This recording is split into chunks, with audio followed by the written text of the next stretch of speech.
fire. Hello, gentlemen. Welcome. Hopefully we're live. Yo. Welcome. I've started, well, I say I've started. Let's see if I'm actually live. Oh, I am live.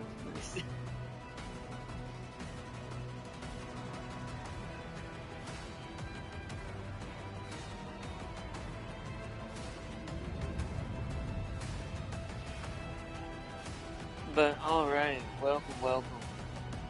Everyone back to Marvel Rivals. This is the new, no offense to the last season, probably better season starts.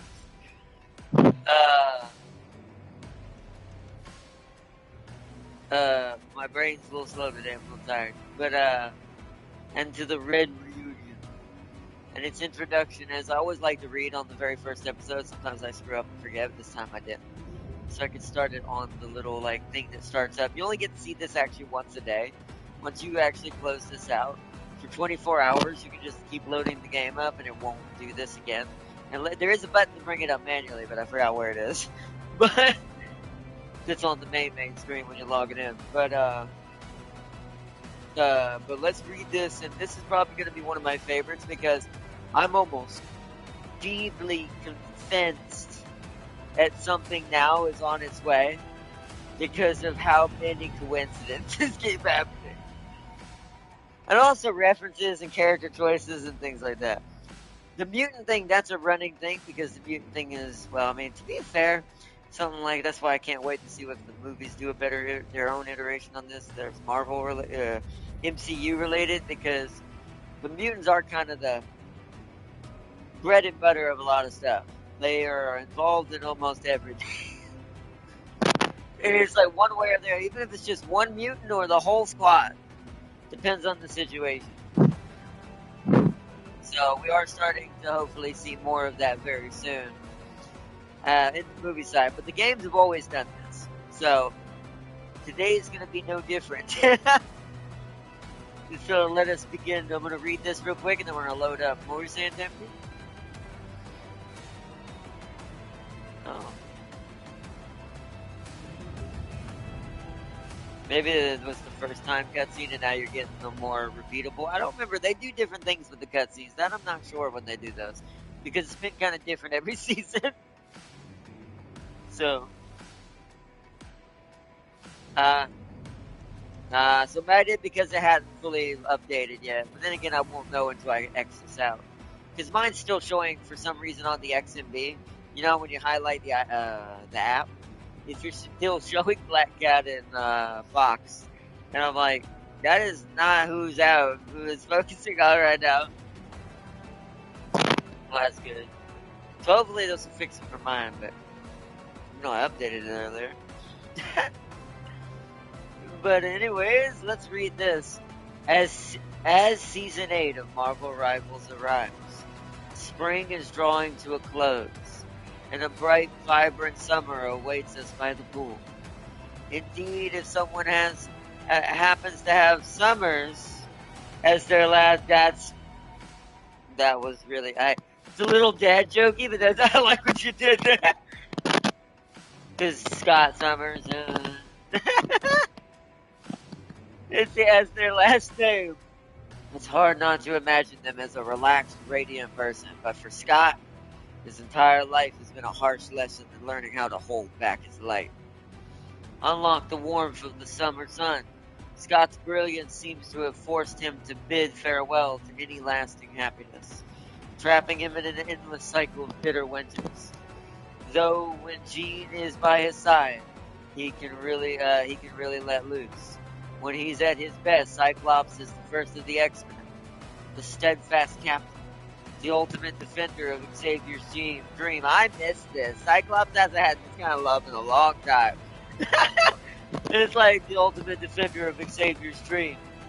But when Jean is gone, he becomes a radical mutant revolutionary, a wartime leader, the heretical leader to Xavier's legacy. Whether or not Cyclops was right in our eyes, The only true tragedy is that during the mutant's most desperate fight for survival, he was left alone to bear those choices that had no right answer. Just as Orpheus. Okay. This is why I said, why are we not getting these villains actual characters? Like, that really bugs me. Like, we've had so many opportunities. Because they're just as much the reason why the hero Cyclops is what he is in certain realities and things like that. Or, like, Magneto's in here, thankfully, but it's like, obviously, it's like, who was the last one? Kingpin. No character for him either. And it's like, so it's like, but it's like, but just as Orpheus's desperate gaze separated him from Eurydice forever, Scott's restrained gaze forced him to endure far too many partings before he could ever truly embrace happiness with Jean.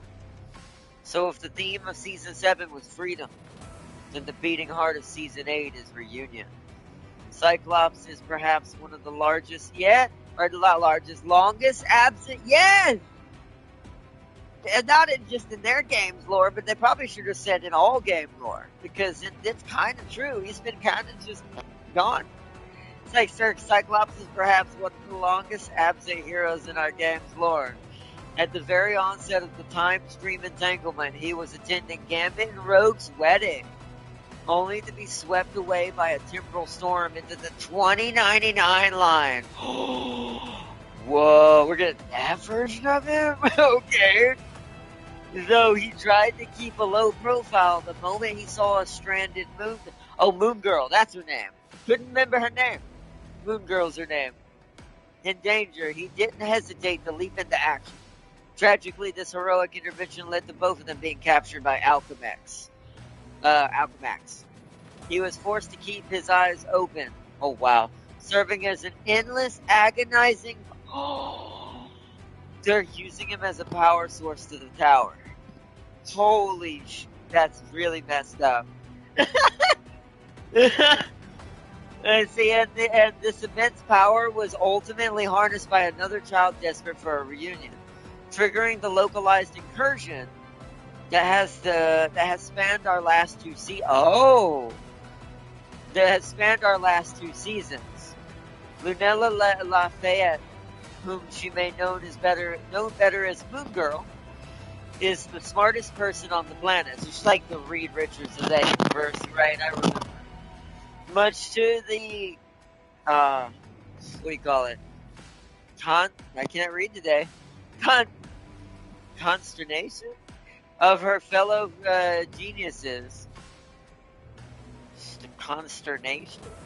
Maybe it means that they were doubting her and trying to make her belittle. The Reed got that a lot too, to be fair. Of her fellow geniuses, but unfortunately, that level of intellect doesn't make goodbyes any easier, nor does it lessen the ache of missing a best friend. When the time entanglement struck, Moon Girl and Devil Dinosaur were torn apart. The partner who had shared her misadventures all these years, her wild escapades, and helped her navigate the world with an imagination for far beyond her years, was locked away in the Yep, he was actually in one if you look. That's why I was wondering if that was a reference. If you go on the Collector Museum map, he's in one of the cages. It's like, that's why I love that had so many references on that map, probably. I mean, the gauntlet could have been a reference to the new Hulk skin coming. I'm going to say that just so James sees this video. Let's see, it's like, but things like that, but it's pretty cool. Okay, so let me get back to reading here, but let's see. In the Collector's Museum, Lunella, meanwhile, was trapped in an unfamiliar era forced by Alchemax to research ways to breach other timelines. Oh, here we go. This is where remember what I told you about Deadpool saving her, and that's why Devil Dinosaur thinks he's like the dad of the family? Listen to this. When Deadpool liberated them as captive creatures and brought them to his monster kingdom, Moon Girl finally caught Devil Dinosaur's signal again. Desperate to reunite with her best friend, she recklessly activated the Chronovium she had been studying, yanking the entire Alchemax headquarters along with captive Scott Summers back into the present timeline. True, a reunion isn't always perfect cure for the parting, it can be born of a mistake, a rash decision, a reckless gamble. That is actually pretty on nose. The problems that existed before a goodbye might still be waiting when you say hello again. They might see red, flooded with anger for one reason or another. Wow, this is getting too deep for me. I was stop stabbing my heart. It's like, because that's personally something with me, is that's kind of okay. Say with only their partner as a receptacle, but the moment two lost souls connected by any distance look into each other's eyes once more, they'll know one thing is for certain: the parting itself, never hurting them again. Be ahead of all parting, as though it is already behind you, like a winter that has just gone by, like summer has arrived. That was really, wow, that last one felt like they looked up like a poem thing somewhere on like Google. I like that though. That was probably the best intro I've read so far, other than the one that was I say Fantastic Four or Blade? The one for Fantastic Four was a little deeper. Blades was cool with like Dracula and everything, but I do think the Fantastic Four one was more on this level. So that's awesome. And then also what happened with the Daredevil one in the background. Don't forget what all that was about. We're heading in a direction. That's all I'm saying. And he's right. What comes after summer? Well, fall and winter. It's like, usually, and that's a weird term to associate with a character with because fire. But sadly, during winter is when the sun's more quiet, some darker times, like it's, dark happens a lot more. You can see like they're going in an ebb and flow situation. They're starting on the light side, right? Working their way down. Just ding, ding, ding, ding, ding. And it's like, so, and that's why, because if you see how like dark the story is getting too, if you look at Cyclops and Moon Girl in this one, in their situation, and Devil Dinosaur was locked in the last season, or what the Deadpool season, locked in the Collector's museum like a prisoner, basically. So it's like, we're starting to dip towards the anti-hero level of feeling. And I do think Blade and Deadpool were the start of that. And now we've got, Cyclops, by the way, as you noticed what it said earlier, when Xavier's around, he's a shining example of the greatest captain ever, like a secondary Captain America. However, when you remove Xavier from the situation, because he sees Xavier like a father, oh yeah, you talk about a much more brutal version of Cyclops. So, like one even Wolverine would probably shake to be around. Hold on, let me get back out there. What you see?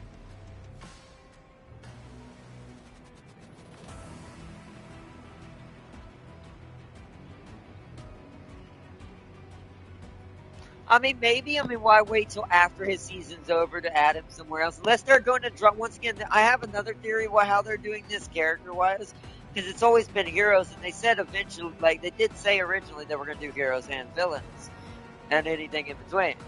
But the thing is, so far it's been some anti-heroes, mind you, a little bit, like Venom in certain examples, but mostly it's just been straight heroes, especially lately. Like, up until Deadpool. And it's like, up until that happened, that's where I think the harken of the switch happened. And it's like, Blade was like the kind of the early part of that, because I think they put him in there as a ambiance to, we're going towards this direction eventually. And maybe even just to test the waters, for instance, to be fair as well. And it's like, so I do think we're going to get closer to where we're going to see a whole bunch of, all of a sudden, just several arcs of villains, or maybe anti-heroes and villains, or in-betweens, that are basically right in that line. Because Punisher's the closest example of that right now we have. Venom's anti-hero, but he's mostly hero when he's not being controlled by the hive mind. So, Carnage would be more of an actual villain. And then, but I will say Punisher, right there. Like, dude's done some bad things. So it's like, he's definitely the only real major example we have, other than like Magneto and those that were in the beginning. Or kind of started this. So, or like Hella. But there's Moon Girl and there's the reflection of the Dino. But let's load in. Also, Fozzie is here. Welcome, welcome. I have 0 sanity. Still no cure in Arknight pulls. Oh no. Yeah, oh yeah, see, it still did the Catwoman one with me. I wonder if it's just some reason it hasn't been switched over on my side. And they forgot this for some reason change it. Which is funny because the season actually has changed. Just for some reason the cutscene hasn't. You can see. Season start, projected rank, silver, because that's always what I end up being, because I don't really play too much ranked anymore.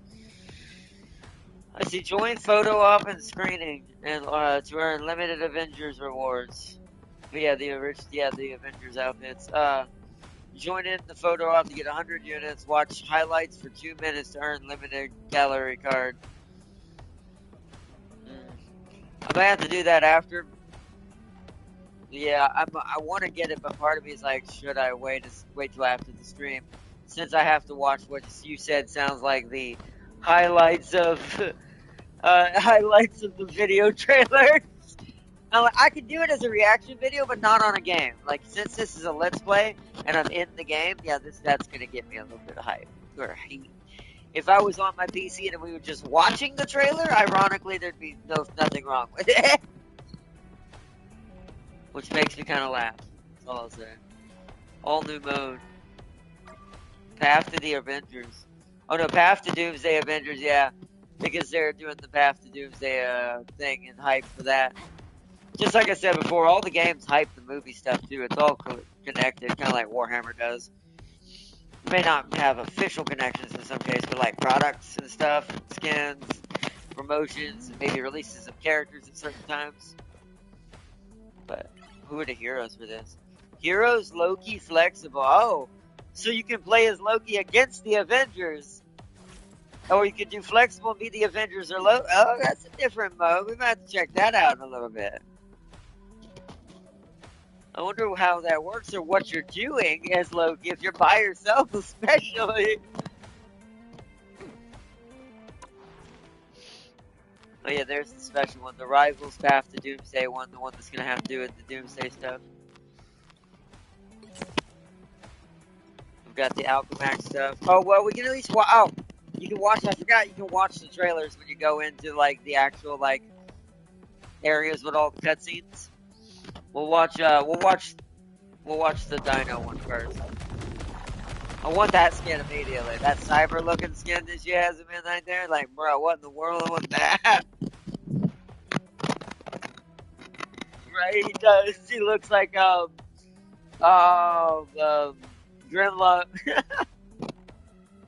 Yeah, he was, yeah. And then we got the raid on Alchemax one that's showing the Avengers, and also it looks like Cyclops and stuff. Oh, that was them building him into Cyber Dino. That was, wow, Reed and them did that. Oh, that was them using him to attack Alchemax to save Reed. There's Gene. Man. So that's cool. I do, like I said, this season I think is going to be, to me at least personally, because I like Cyclops quite a lot, and Double Dino is really fun. He's more going to be James's character. I already saw what James is like. He's mine. James is already obsessed, like, you will not have him.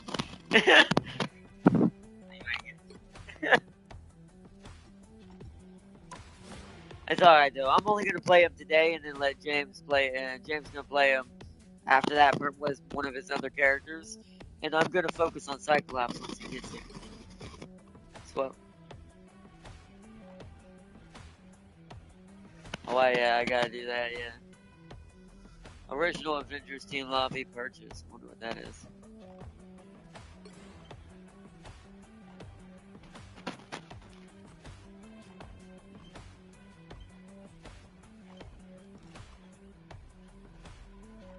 Wait on the store. On the new section?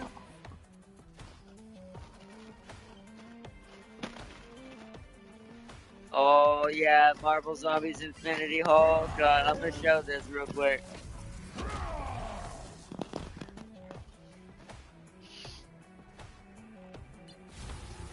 That's Z mode. I'm gonna look at the emote real quick.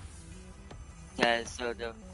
Well, it's from the Destruction Stone and the other one mixed together. But it is crazy to see this version even at all referenced. I mean, we had Maestro, I guess. Okay, that MVP is so simple but so great because that's all it would take. But how many Infinity Stones he had? He literally could just punch that, and so many zombies just died in one punch. One punch Hulk.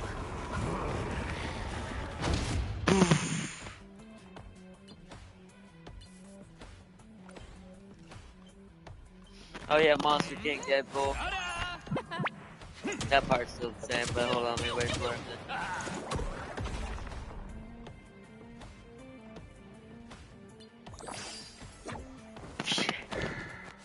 This is him in the Savage Land. What?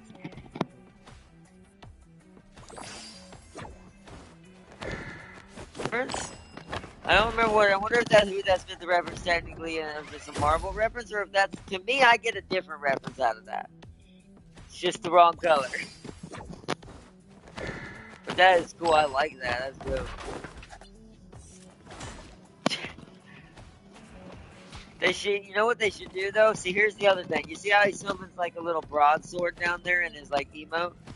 Like they should make it where his swords on his back are broadswords instead of his katanas. I'm pretty sure he did have different swords when he was in Savage Land.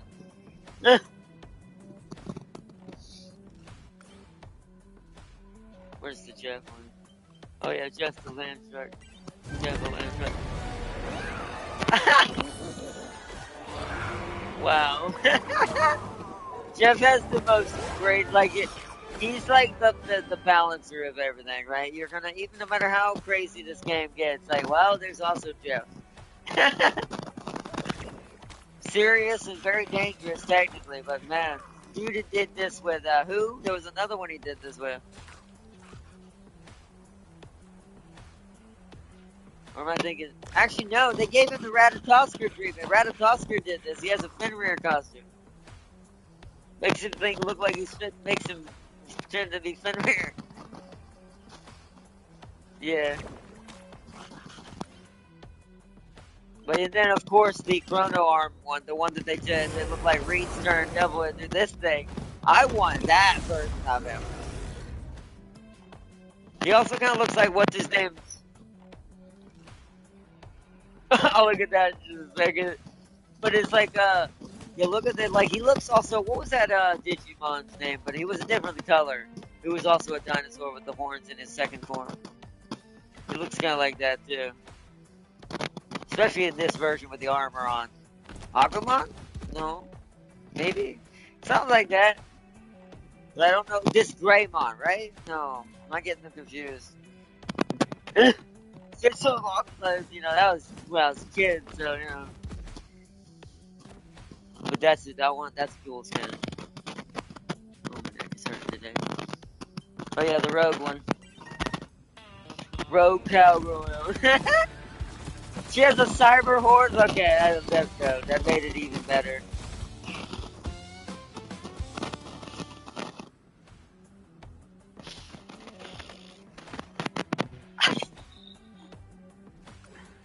I don't know, I didn't see that. It's made me laugh. Like that. To live in the South. If you live in the South, you get that because you'll get that outfit and go, oh man, the days of being a Georgian. Anyway, sorry, my brain's. Worst thing. Oh, Winter Soldier's got a new Western one now too. Venom. Ooh, what is this? Oh, what is the story behind this? Is that Thor? Wait, hold on. Who's in Venom right now? That sounds strange. It's called Venom War of the Realms. What is this? Didn't I tell you you didn't want that kind of trouble? That kind of trouble a guy like me can deliver. I mean, it's like he's got like Thor door long locks? It doesn't look like Eddie's hair is the thing. I'm trying to figure out who this is or what this is referencing. 2018, I'll have to look it up. I'll have to look that up and find out. Because it's got Thor, like, clearly, like, Norse. Let's see,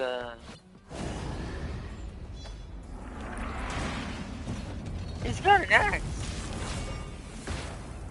That's gotta be Thor. So that's Thor wearing Venom. Ha ha ha ha ha. That's. Remember what I said about how that wouldn't be fair? Because technically symbiote weaknesses, or at least normally, because that's what separated Null from the Hive Mind to begin with. Because, like, that's just. Venom winning on another level in that situation. Wouldn't have to maybe pick that up. Yeah, look at that. Unless it's another Norse character, but that looks like they've combined, like, Turns out it's Tyr, that'd be funny.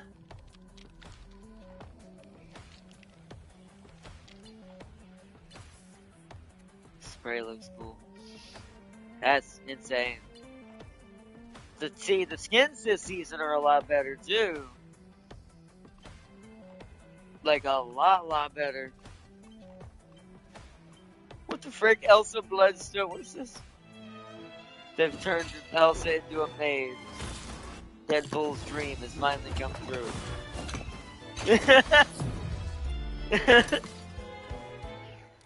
That's actually a pretty classy entrance. It kind of reminds me of the outfit in Smite for Soul. Ooh, what is this? Netherworld? No, wait a minute. There's a magic skin. Uh-oh.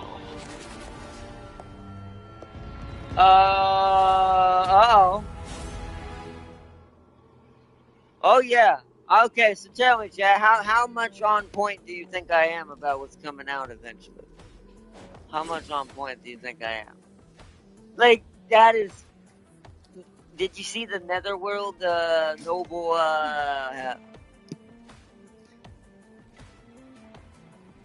Yeah, but that's not what concerns me. She actually has Mephisto's horns. Aha!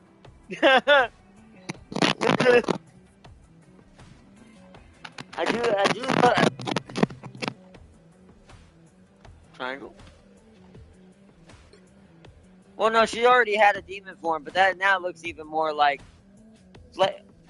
Well, no, she already had that damn being in her standard one, but...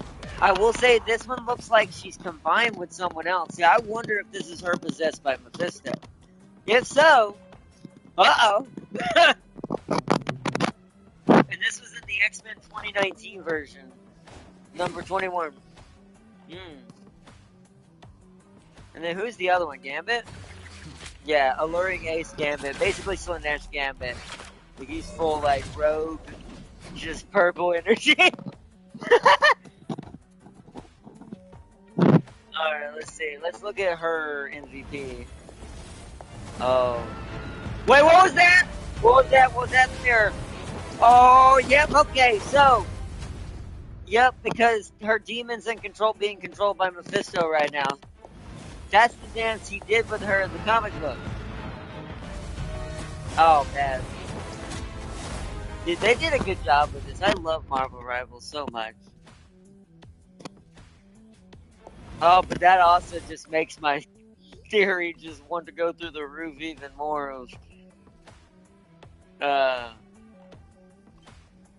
of who's probably now guaranteed to be in this game. But, awesome. Alright, anyways, let's check out the heroes. We're gonna go for the events first because there's a lot to go over today. We've got the Devil Dino Hide and Seek. So we've got a complete 5 matches, quick match. That's easy. This is kind of similar to the, yeah, you gotta do decrypt and then some sort of search. So, okay. So Alchemix Firewall is a total joke. You can't outsmart a girl genius like Moon Girl. Let's see. All rewards. You get a Hollow Rex player thing. You get the Adventure Capital. Sins of Alchemax, page 2 of the comic book panel, and page 3 Hostile takeover. I'm trying to see if this picture's got any hints in it. I'm also trying to figure out who's who because everyone's cyberized. Because in the Alchemax universe, everyone's got like, it's almost like Cyberpunk Marvel. It's like everyone's like part robot. It's also why the Spider-Mans are like that in that universe. I think I see Wolvie. I see a technological version of Magic. I see Phoenix.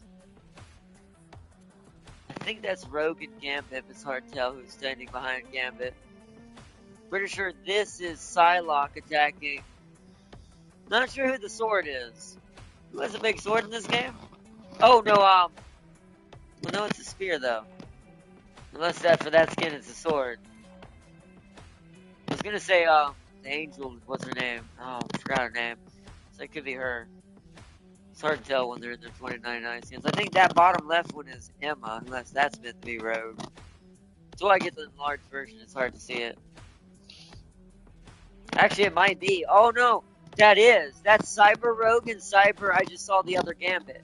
That's Cyber Rogue and Cyber Gambit versus regular Gambit and regular Rogue. So Phoenix is fighting Cyber Wolverine. I'm not sure who Magic is jumping at. Can't tell who that is up there. Looks like almost a Star-Lord character? Maybe Star-Lord? Interesting. Like I said, I do like this season. This is really cool. Alright, so let's get out of that for now. We'll do Blood Hunt and all that later because we're going to have to probably do a couple episodes on this. Alright, there he is. He's right next to Deadpool. Makes sense, spelling-wise. Add the Strike Squad. I'll have to see who's on my Strike Squad. We'll look at them in just a minute. I just want to go through and see if they changed anyone else around at all. Sometimes they change models for like animation purposes. Alright, no, okay, let's check them out.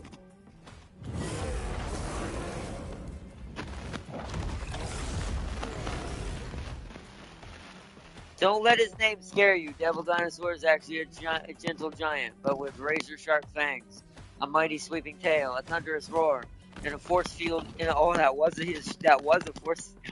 And a force field shield gifted by his human partner. Oh, she gave him that. Must be in the dog tag, I assume.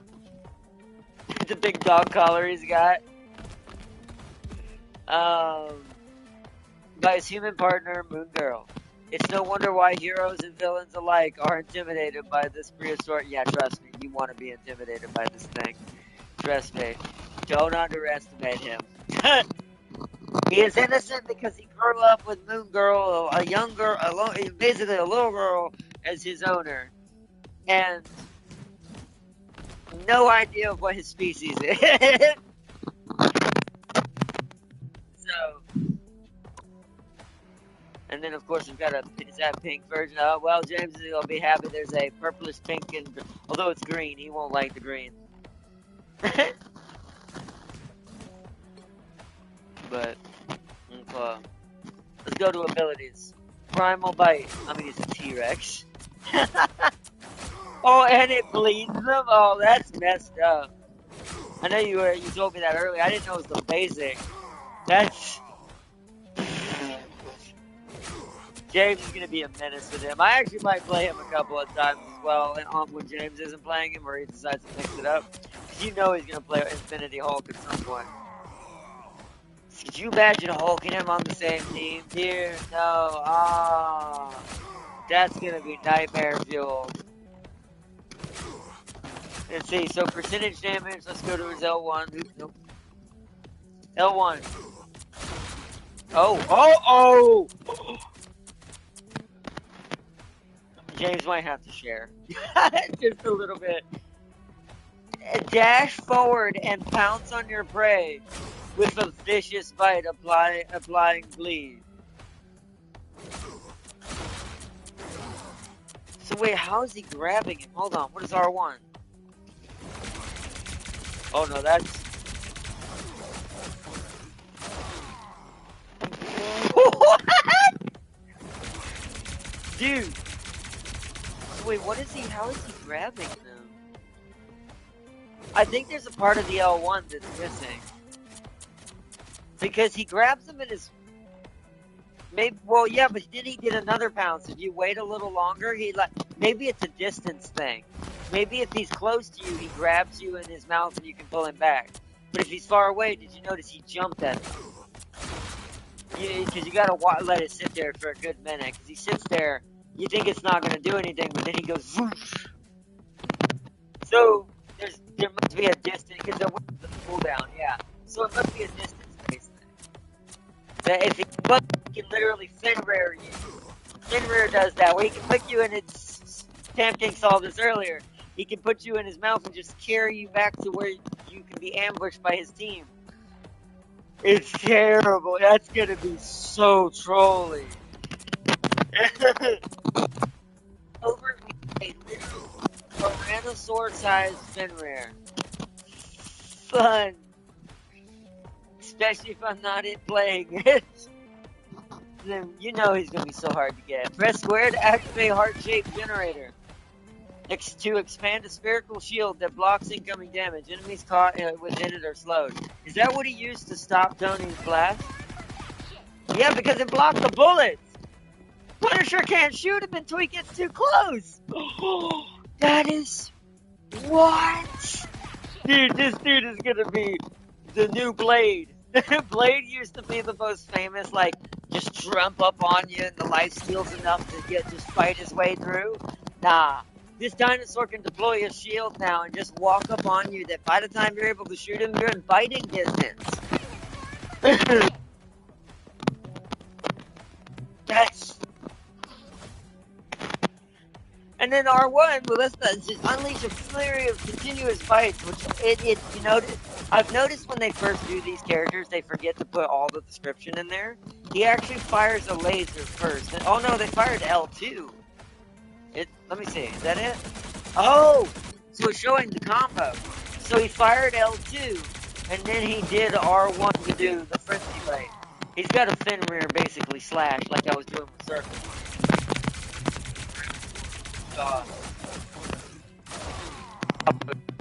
Considering he's not a normal dinosaur, then I was hit by power behind them jaws.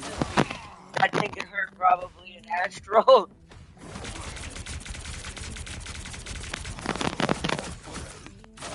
Yeah. Yeah, he's gonna be a nightmare, Jake. Absolute minutes for him. I am due to be fair if I can get him, but still. And then passive. His passive is prehistoric plating. Take reduced damage from critical hits. Appears to launch up and knockbacks. He's Storm and Gonder. Oh no. And other displacement effects. Enemies and allies generate less ultimate ability energy when damaging or healing him.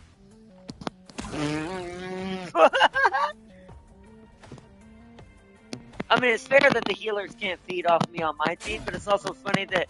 So, that means that people can't just use me as a big target to get their ult. Bro, Marvel might be smarter than even Smite or predecessor are when it comes to balancing these characters, man. Because that would have been something I would see most people doing with something this big. They're like, well, if we all just target it, we can get our ults and then just kill his team with our ults, like, right? Smart. And then the other one, passive, Apex Advantage. Gain bonus health. Yeah, look, this is the one you were talking about. Gain bonus health when you inflict bleeding and deal any type of damage. That's just... I feel like the second part of that's a little broken. Like, maybe it should just be when you do bleeding.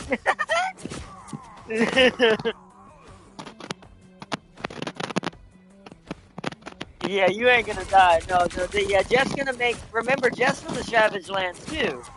Jeff's gonna make him absolutely broken. There's definitely gonna be a team up between them at some point, too. A fire and water team up. 100%. Well, then. Let's see. Yeah, it's talking about what happened and how they got the Alchemax. And then the rest, you'd have to go to the rest for him, which is that Devil Bot thing where he gets transformed in that cyborg, that skin. That's dope. He is definitely really cool. I can't wait to see what they do with Cyclops. I'm so happy. I hope so. The way they kind of hype Cyclops up in that thing I read when we first started the game makes me think they're gonna make Cyclops a crazy dude. And I'm happy about this. Primal Punishment. Oh yeah, by the way, our team up right now, Chad, is Punisher can ride me as like a cavalry horse and shoot people. I'm pretty sure. I wish it would show me. Oh, there we go. Initiate lift. Let's see. Yep. It becomes Arc Raiders or whatever. No, not Arc Raiders. The Arc or Arc Survival Evolve. Oh man, bro, this is gonna be a hilarious season. Let's look at the battle pass real quick. That's where most of the cool skins are at, and then we'll do our first mission. Of course, there's the Blood Hunt one. Log in. I've got to get some things for that, but all right, hold on. Whoops, no battle pass. Battle pass. There we go. So let's open it up.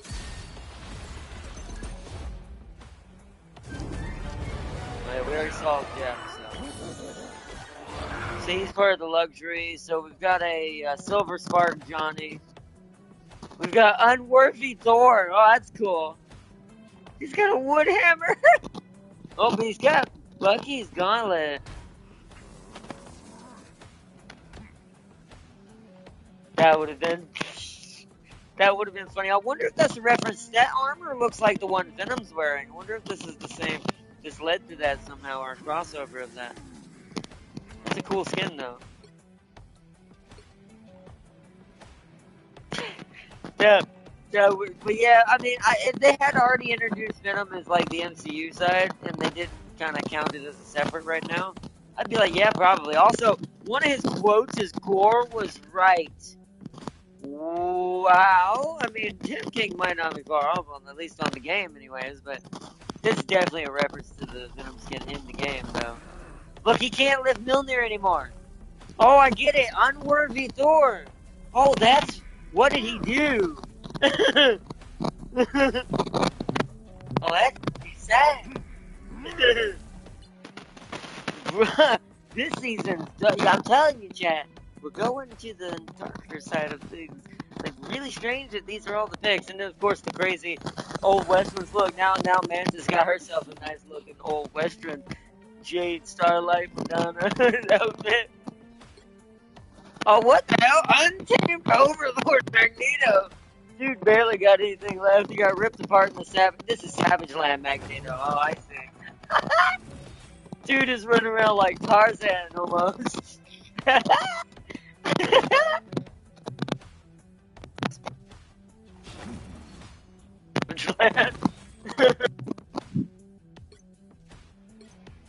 Oh, and yeah, the Infinity thing. If he was like all the Infinity Stones from the TV, he's just made out of them. He also looks like a Candy Crush thing. It's like, it's hilarious. Or was that other one? Bejeweled. Bejeweled thing. And then, of course, Primal Patriot. I like all the Savage Land outfits. Primal Patriot cap. Barrier. This is the Cyber. By the way, this is the one we saw on the cover of that picture. This is the Cyber version of Gambit. This is the one that works for Alchemax. Barrier Buster. That was the one that was in that little comic book panel fighting regular Gambit. And then we've got, yeah, so that was him flying up there. Then we've got the Alchemax Star-Lord, Glory Gunner. And then, of course, when we saw this already, the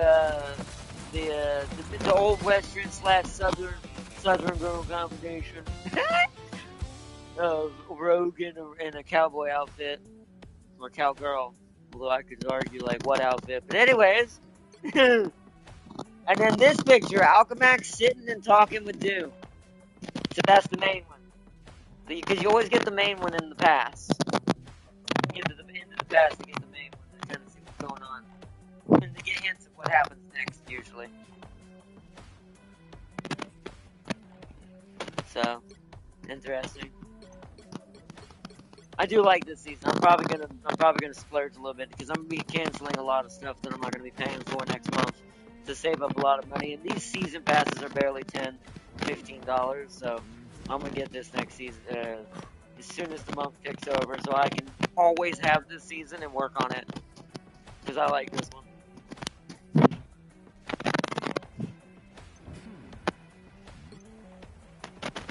So whoa.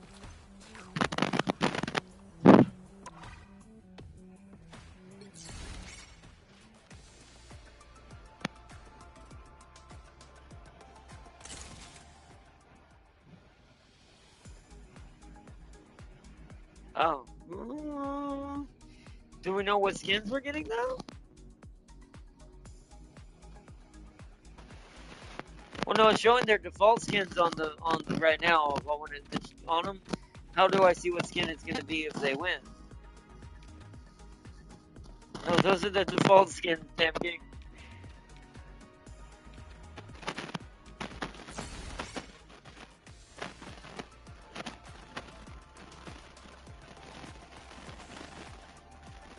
I'm letting it kind of filter over because there's a little. You see the deep analysis part?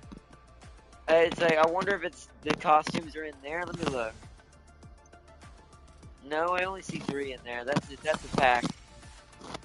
That's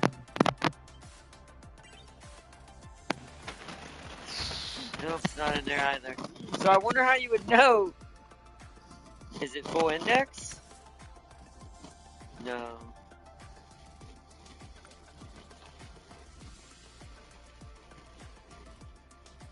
So yeah, so you would just have to guess based on your favorite character, I guess. So right now, Rogue is. Yeah, right now, yeah, that's who's winning right now. You can tell because they've got crowns on them. Second place is Magneto, so, and then third place is Storm. See, I have to vote for Rogue. I'm sorry, Storm. Oh, maybe it's on there to see it. Oh no, it doesn't still.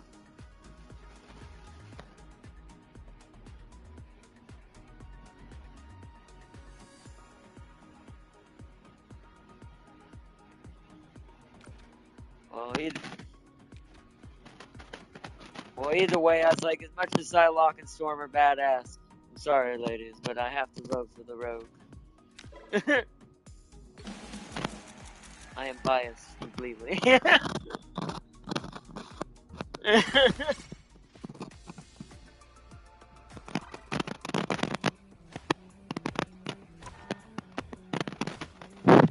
playing now. Join a photo off. Oh yeah. But I can't do that yet. I still got 12 days. I can easily do that after stream. Okay. So let's put it back on normal mode and invite to MK. Practice versus AI. And then let me invite Tam King.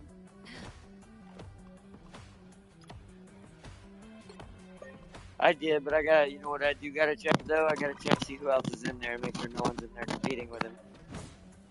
So that way there's nothing else getting confused. See, okay.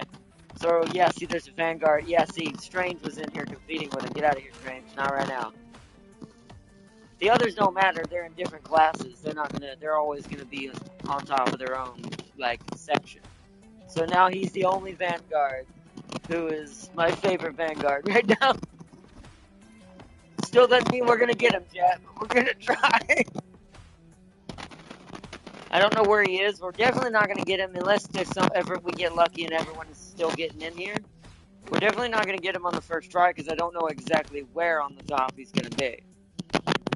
So it's gonna be a second. We're gonna take the first match and figure out where I need to aim first before starting the match because that's the trick to how to do it.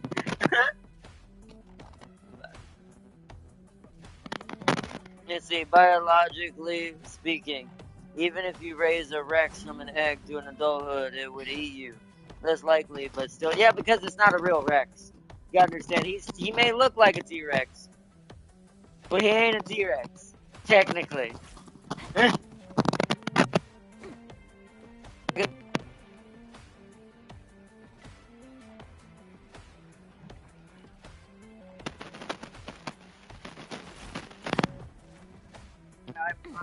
completely street now. I mean, Jeff was always here, but Jeff and him are considered, and there's a hint of it in the dialogue when you're talking to Psylocke. Have you ever noticed Psylocke calls Jeff an Oni? And what does Oni mean in that language? Demon. This thing, so it's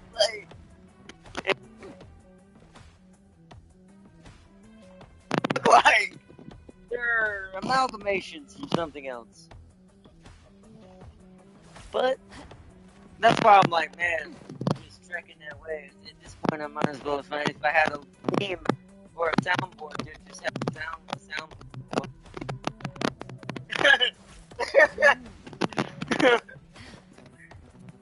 But anyway, let's see if we can get the demon done.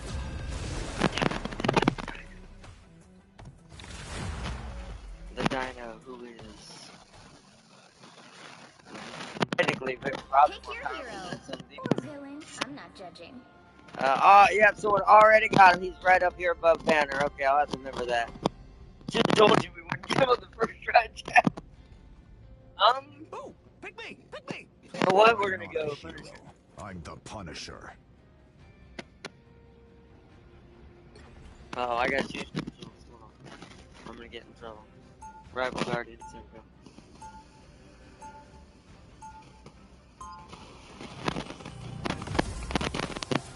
I didn't get him. I'm just kind of trying to get Dino. You know he plays this first episode. But I'm gonna do the team mode so I can. Alright, hold on. 30 seconds before you attack. Get ready. Let's ride. Hello. You're a shooter like me. There's no shooter like me, buddy. Never figured I'd have something in common with a talking raccoon. I don't think they know that they have a team mode. Yeah, I know. That's why I said I don't wonder if they even know that he can do that. Starts in 5, Come 4, on, Devil. 3, Let's ride. 2. Come on, Devil, let's ride. All you need to do is capture the mission area. Got it? That's sad. So there are 2 dudes, huh? Sounds like overpopulation. Doesn't realize I can literally be a turn this into Ark Survival Evolved. Come on, Devil. Let's ride. Some uninvited guests. Spider-Bots are Oh, watch out, Wolverine. The mission area is yours to capture now.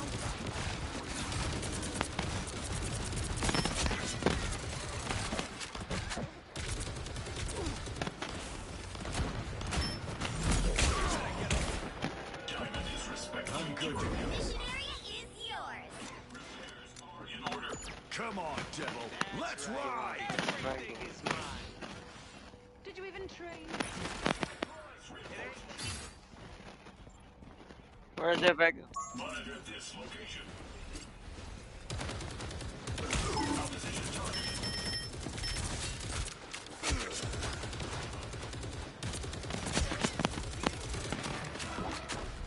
Opposition targeted.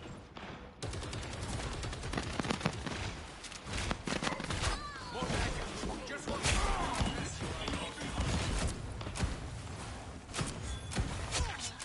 That's me. Gonna do some damage. New entry in the war journal. There's a Jeff out there. You've captured more than half of the mission area. Keep going. Smoke screen. Opposition targeted. More scum scraped off.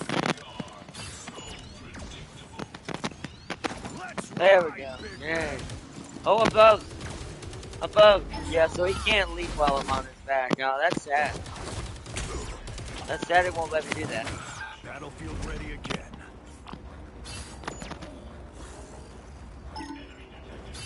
Come on. Let's There we ride. go. Go.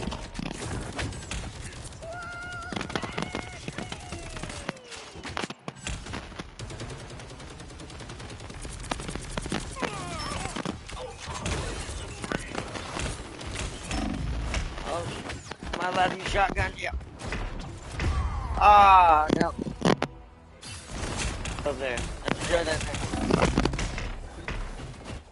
I will say, Gone. ammo was a little hard to hit. Let's ride, Oh, god Big dang it. Red. It's not working. There we go. Like, it's so awkward, this left D-pad.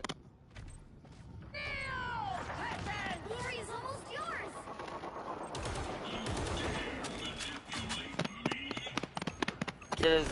Dino, let's go.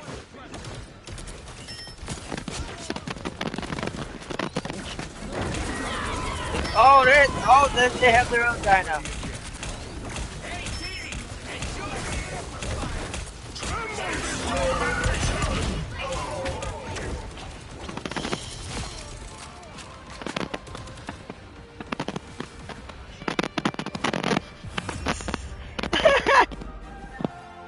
Yeah, also, I'm just able to shoot while he's doing that, by the way.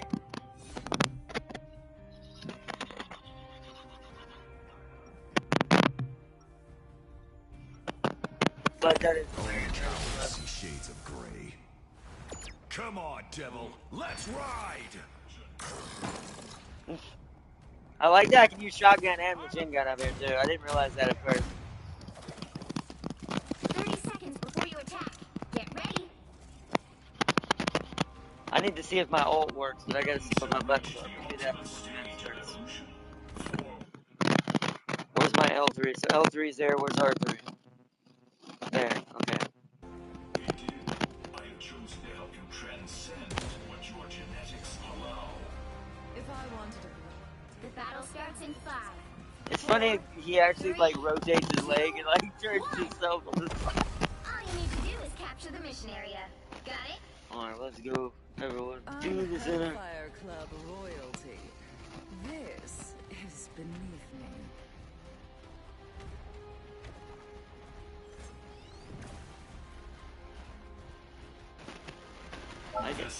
Wait! No, that's gonna get broken. You know what I just realized? Ultron can put both his drones on us. We have both drones healing us. Me and him. We both got swallowed.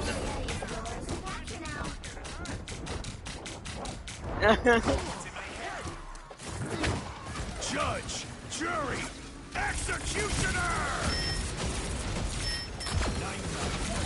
Mission area. Double kill.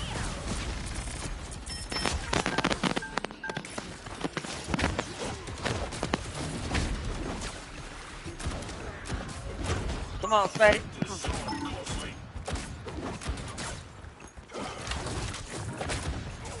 You made a bad choice, high caliber.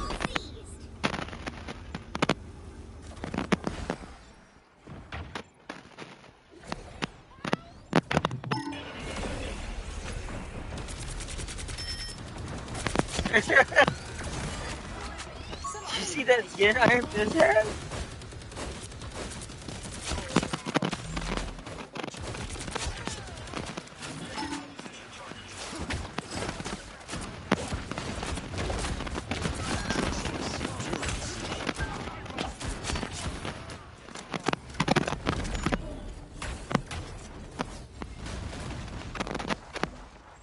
Let's ride, Big Red. This zone closely.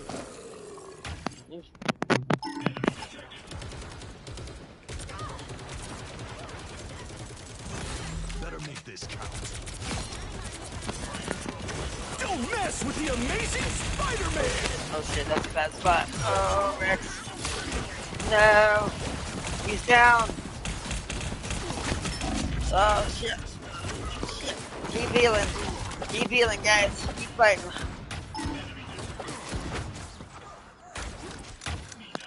Those guys are about to shoot at us. You made a bad choice, kid. Someone scratch my back.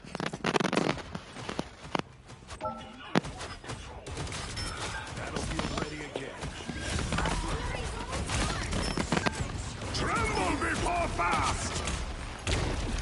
Okay, I see you, bud. Back here.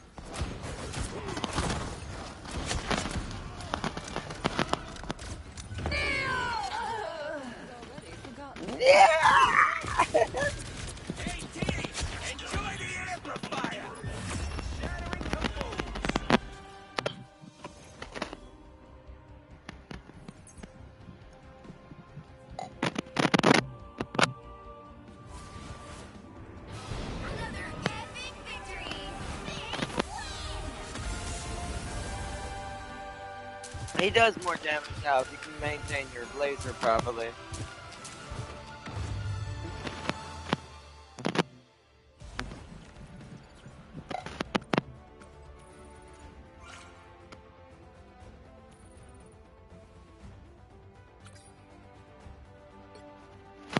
Give that a vote. Yeah, look at that skin for Iron Fist. That's cool. Let me give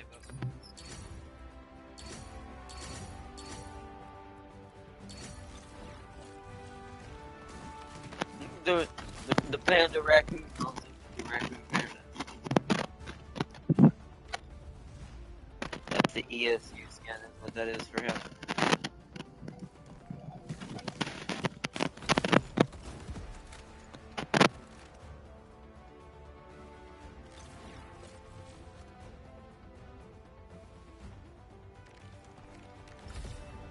Dino.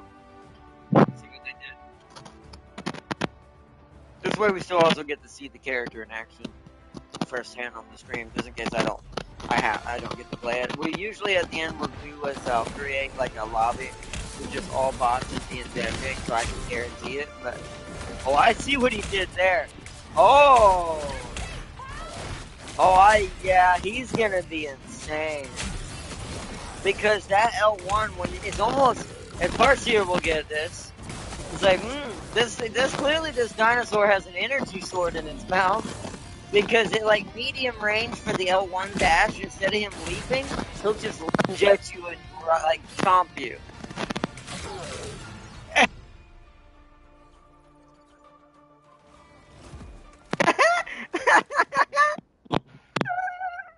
He's gonna be so obnoxious, but great at the same time. They did him perfectly. Alright, well, we'll look at the MVP. We'll check out Emma's highlights. I was fine, thank you.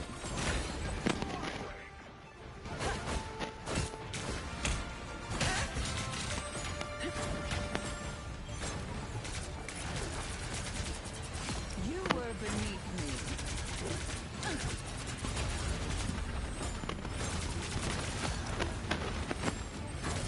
Yeah, those who play Emma are pretty insane with her.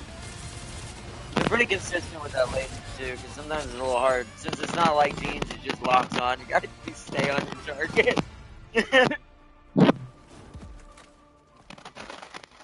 Not Jeans, Scarlet's. But technically, hers does more damage, so. Than Scarlet. Scarlet's little blast is where she puts all her DPS. Nice. Alright, back we go. Alright, we're gonna try to get him again. He's at the very top left. Let's try this again. Very top left, like up here. After the people are ready.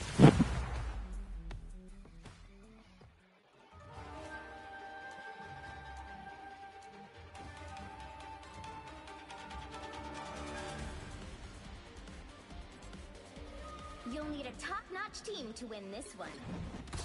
Got him.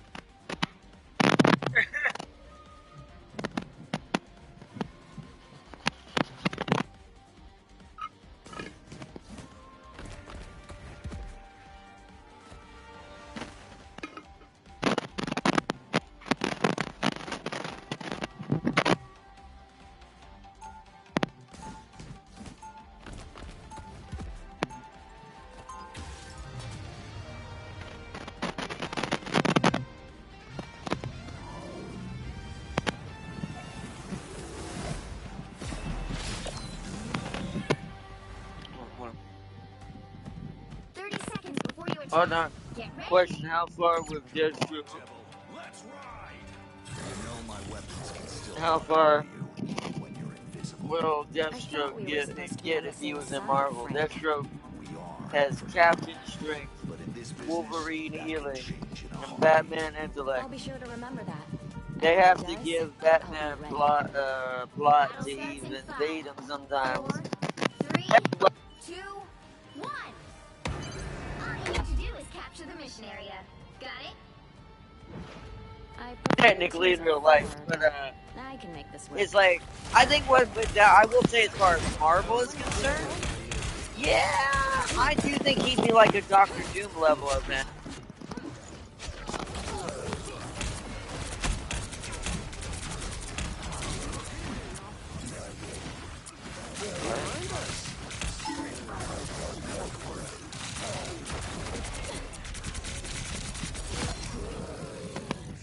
Yeah, it's a scary dinosaur. Yeah. Yeah. I really just have to play like a it shoots laser beams.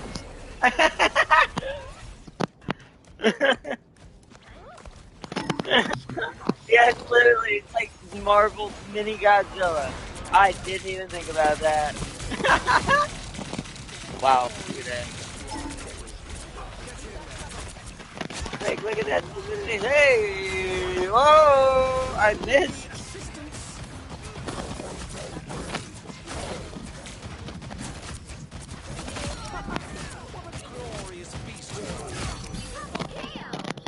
Yeah, that's...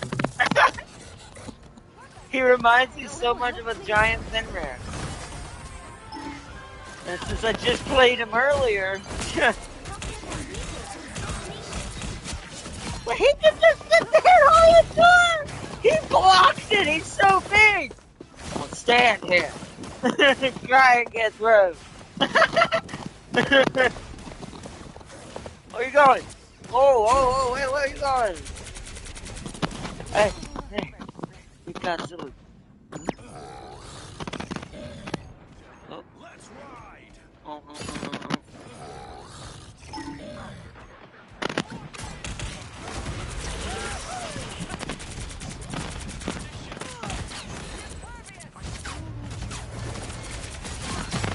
Oh. Wow, that can actually dismount me. Oh, well, you're getting bit, Emma.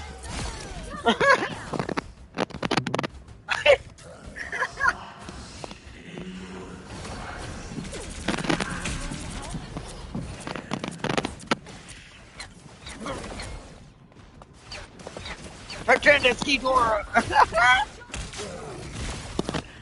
Oh man, this is quite hilarious, man. What's funny is Angela can't take me anywhere when she stabs me. That was pointless what she just did. Come here! You hunted me too many times. No.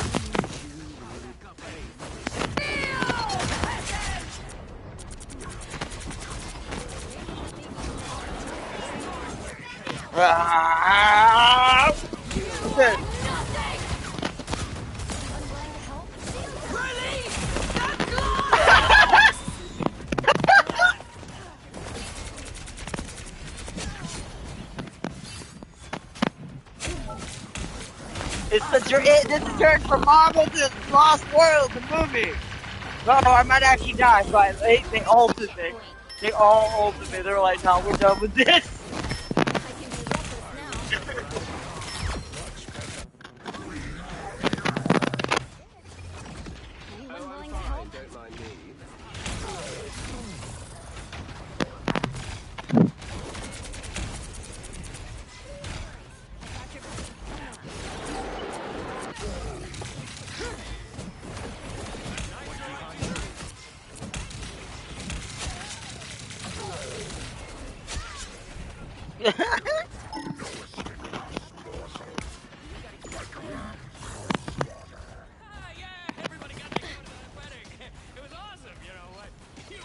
I'm ready to put on a show. Well, that's how I know my charge meter for my breath. Ah.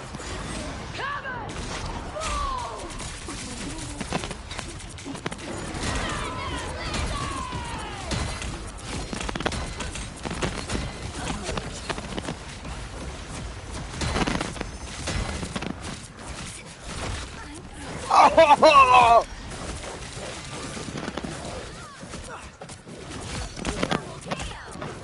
Oh! Nom nom nom nom nom nom.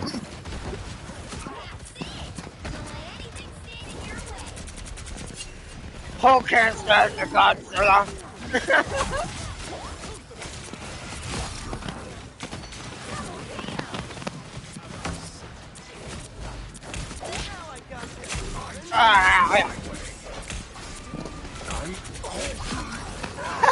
what the? Run, abusing me!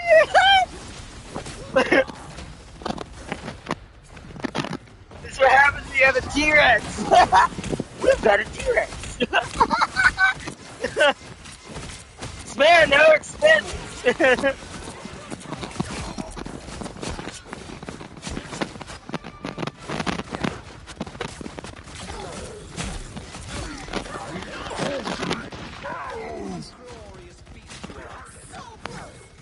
Moves like I'm just gonna stay. What's funny is these two's combined together before. I would love to see a costume for that. Someone give me the Venom. Oh, I finally. Oh no, it was Scarlet. I forgot to put my shield up. I was so enamored by just attacking everything, I didn't hear her saying her words that she does for her ult. I'm like, I should probably put my shield up, which is square.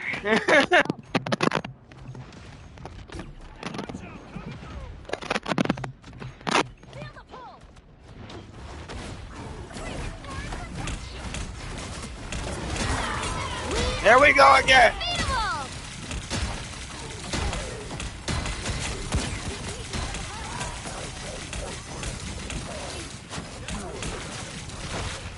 Don't mess with the amazing Spider-Man!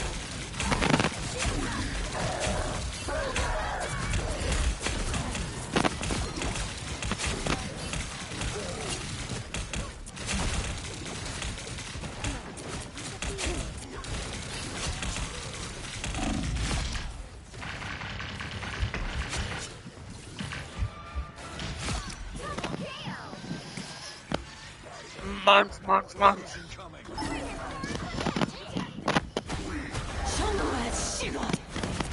Giant fire kaiju battle! Fox turned into a fox and immediately got wrecked by a giant dino.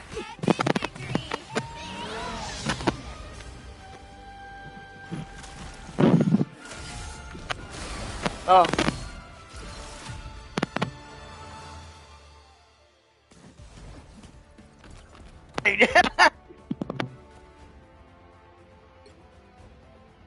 That's 42! I just need to die from that. Come on, game. I had 22 assists, 42 kills.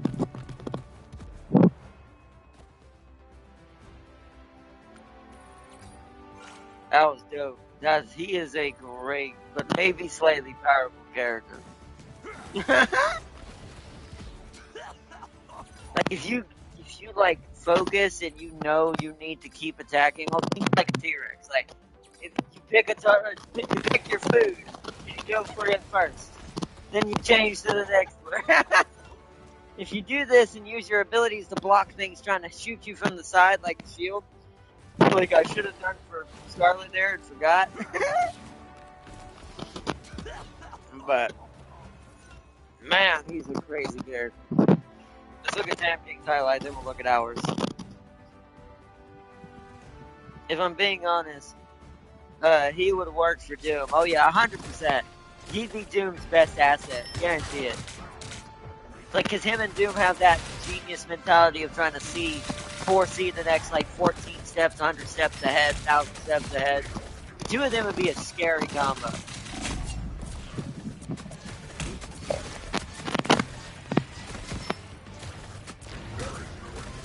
You can see just me and Tam King both just running through everybody.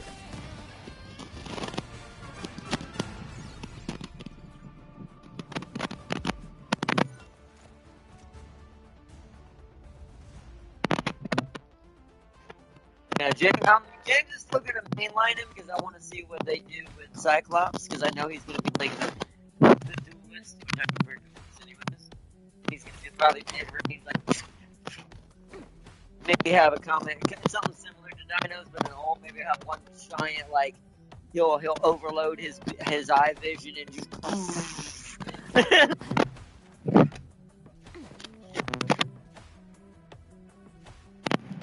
Yeah, he's gonna have a raw. Yeah, 100%. gonna be raw. Let's be honest. It's gonna be raw the second coming.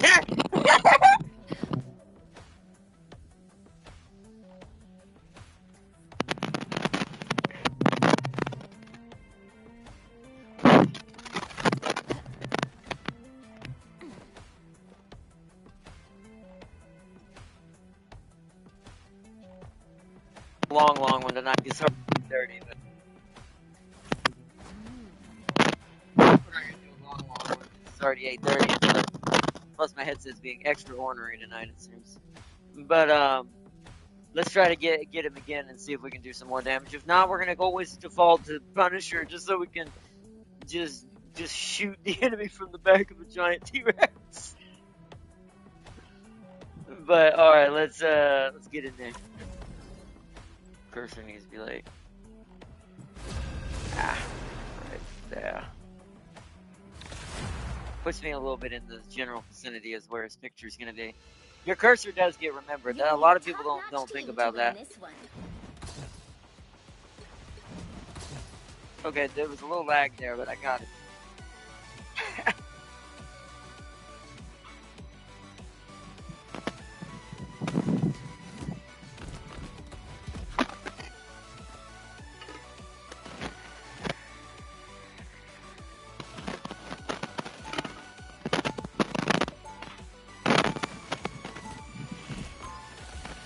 Because sometimes I've learned how to play Punisher a lot better. I kind of fight like a little bit like when I'm playing Dino with him now, which makes it a lot easier. Like that's why. So when James joins us, I think Monday is what he told me. Then what we'll do is I'll be Punisher while he's gonna be Dino. You know, be the Slayer and the Dino. Look at you with the teeth and the tongue. So extreme. It's like the 90s threw up. Oh, no, it totally was. You should see my face. It's 1,000,000 times more gross. Yeah, your mouth on the other hand. Did you hear Venom and Deadpool talking? Well, can't always gotta retreat. Yeah, it's right. Yeah, mine was talking to Venom and was like, he was like, man, he's like, you look like the 90s that just threw up all over your face. And it's like, and Venom's like, we do not think that was a compliment. He's like, oh no, it was. You should see my face. It's way more gross. And he's like, and then he goes, your face is not our concern, but your mouth on the other hand. Like, it's like, if you don't shut up.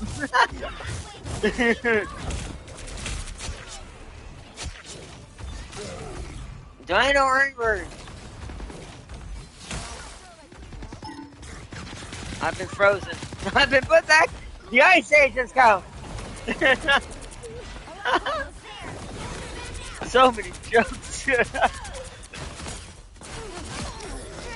Wow.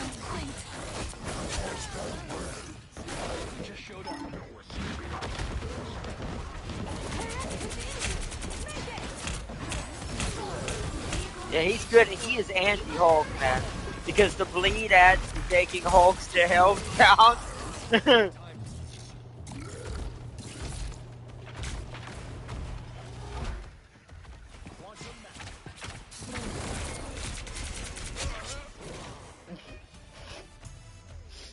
Are we just gonna leave Brute back there?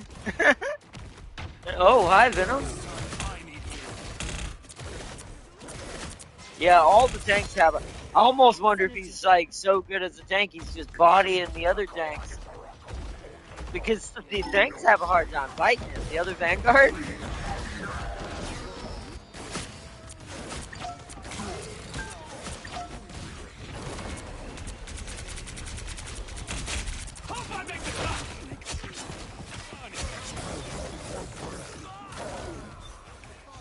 You're halfway there. Keep going.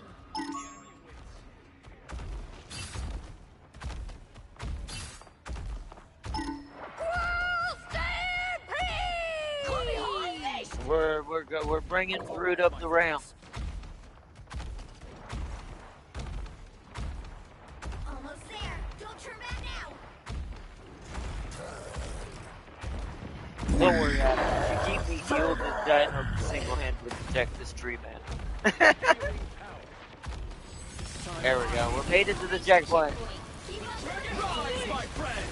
I'm waiting for the Jurassic Park gate to open. Like, look at the gate.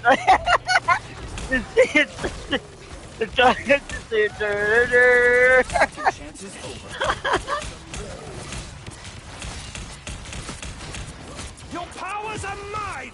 Oh, are they? Loki, get over here and stop being a pain in my butt. That's it. Y'all getting over it. The Dino's taking bites at your face now. Somehow that healed her soul. There we go. There we go. Oh no, hey, hey. Armed and He tried to do that directly into my mouth. That's how you lose an arm, Bucky. Who's on the other side of the wall?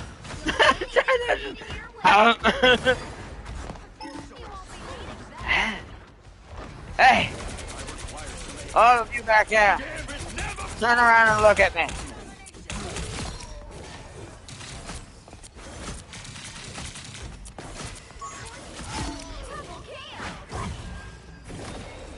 Oh, hi, Black Cat. What do you want? You want to come in here?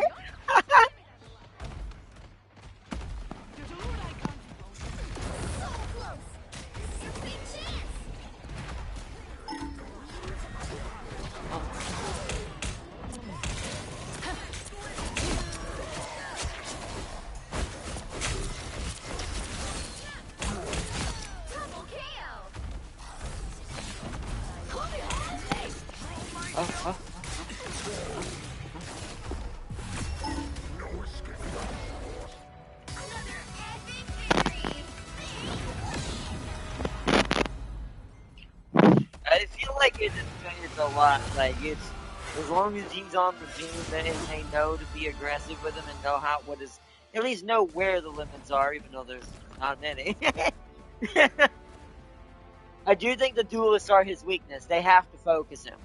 The way they balanced it is if one of the duelists really locks in on him, or at least two of them, they can drain him down stupid fast. But none of the other tanks should be fighting him one-on-one. Not at all. Like, he is bodying every other Vanguard. You know, I mean, most of those kills I got right there that were mine that I finished were all Vanguards. I'm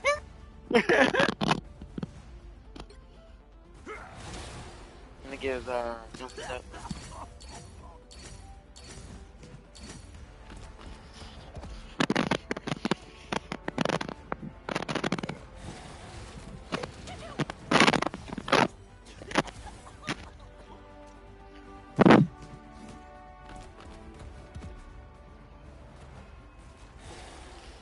But anyways, yeah, I definitely, it's gonna be a good season. Ooh, I got something in the event. I didn't even look at my missions, I was just playing. Okay, so I'm actually almost finished. We gotta complete 2 more matches to complete that one. Oh, wow, I've almost already taken 30,000 damage with him. I'm at 27,000, unless it has to go down, but I doubt he's taking that little damage. I'm either already almost done with that, and only have 2 matches with the dinosaur, or that has to tick the other way. We'll see after the next match, but we did get 30 assists.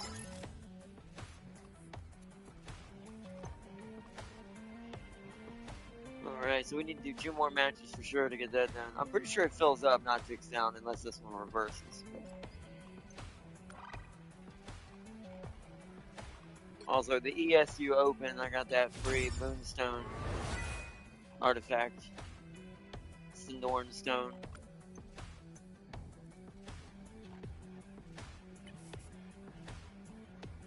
Oh yeah, this was back in the original one, they had the Devil's Reign. Ironically, that was the last poster, so the fact that we have Devil Dino, that was a little on the nose. I don't think we'll get that one done, to be fair. Still got 27 days, though. Alright. collectibles than the one stone. Alright. Let's do another one.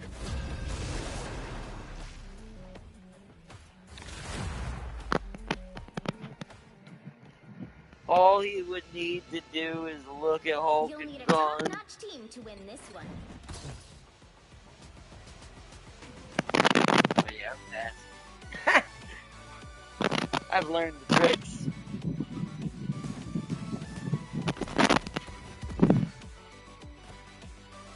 Oh, you talking about? Yeah, I mean, technically, I feel like Devil can do that in this game too, Devil Dinosaur. But you're probably talking about Deathstroke. I mean, Deathstroke wouldn't go after the Hulk; he'd go after Banner.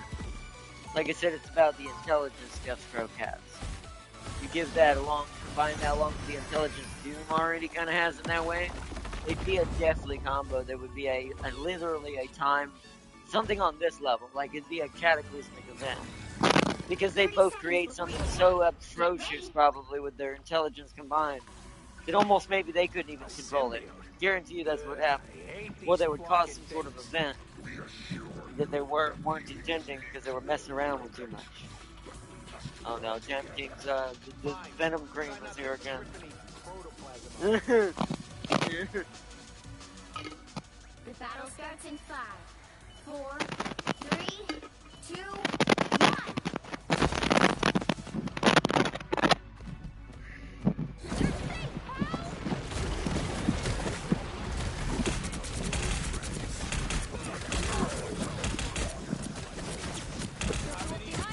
Venom holds out pretty well, but even then, the thinking distance is too much.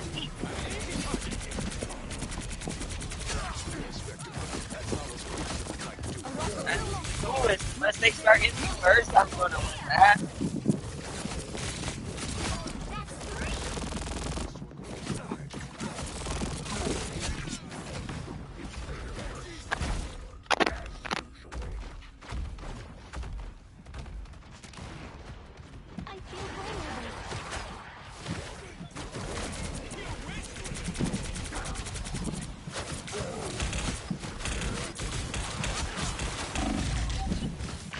I see Blade did the damage there. But it was who hit me last? Oh, Thor. But I saw Star-Lord shooting at me, so I think he helped a little there. Yeah, as long as they can focus him down, it really is just a team tactics switch. It's just they need to teach themselves if he's in the mix, when he's making an aggressive push, you need to push him down first. And then go for the others.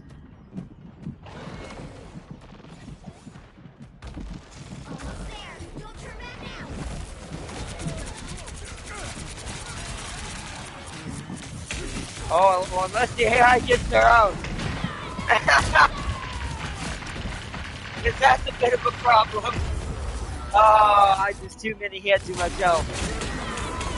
Plus the bleed would get me. Thor finally. Thor's gets revenge. Get that vehicle moving again. Oh wow, yeah. Thunder! Boom! No skill shot! Did you see that?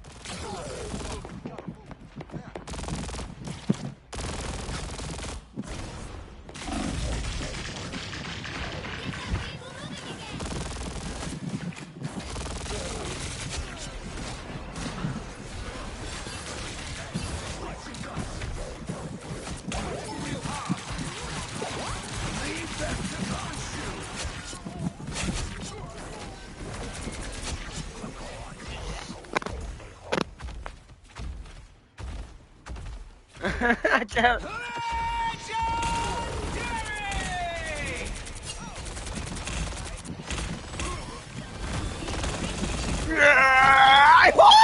I can do like Hulk and fight people out of the air. Oh, but I got Hulk. Oh, they made him.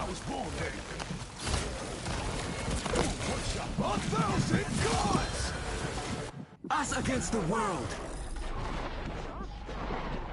Talking about laser. You think Hulk the Zoc treatment? Oh, you. You 100% right, Barzier. I just want to think about that. I really remember this. You right. Right. That sounds like the immediate action that must be taken. You are right. I couldn't have said it better myself. Ow! Get out of here! Dinosaur toss dinosaur!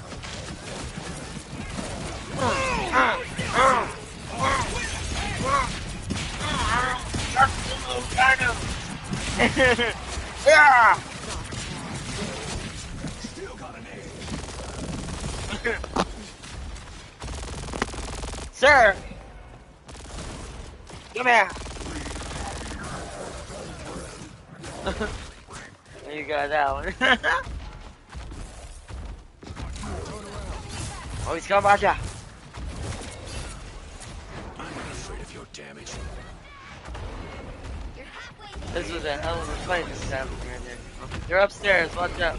Probably gonna jump down from below.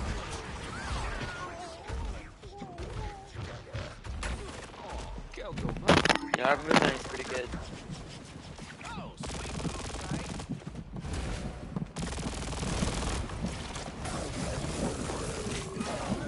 Oh.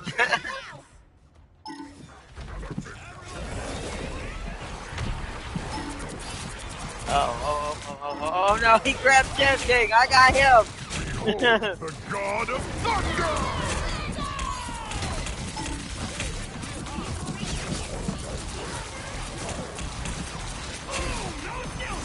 Holy crud, that's not good. That's not good. Oh, ow, ow, ow, ow, ow. It's just Dino power. Dino power. Oh god, fighting blade too. Oh no, oh no, ah, I died.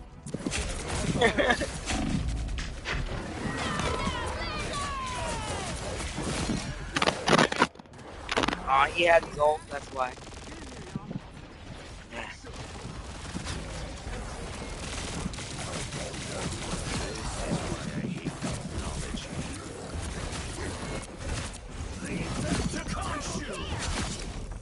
Oh. Woo! Woo! Oh! Triple.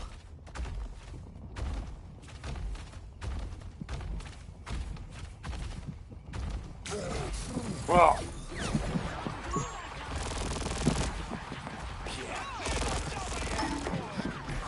1,000 gods! Oh, I thought I got blade on that. I did not. Ow, ow, ow, ow. That's bad. Oh, I got killed.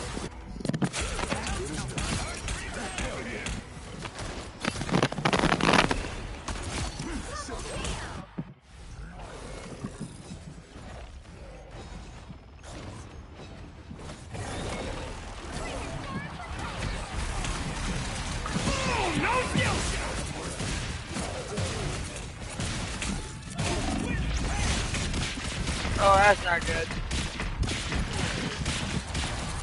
Us against the world.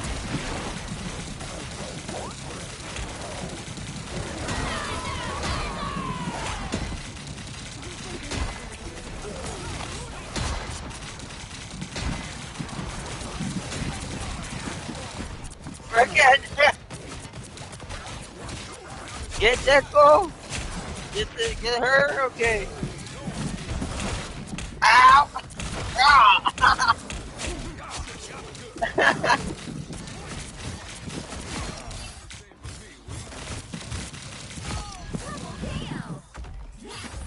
Woo!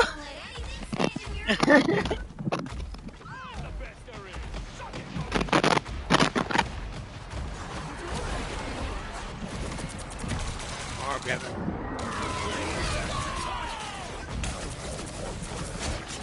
Alright, took him out fast that time. Nah, got blade.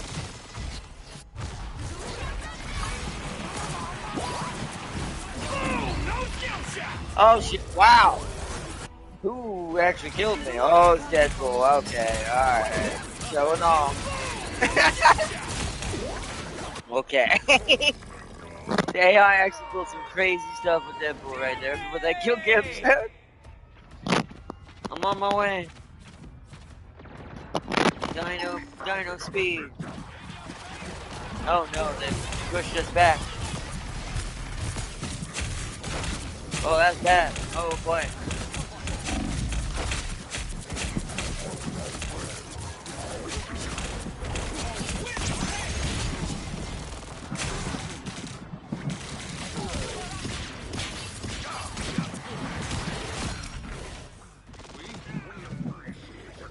God. Tough, this is. Only 60 seconds left.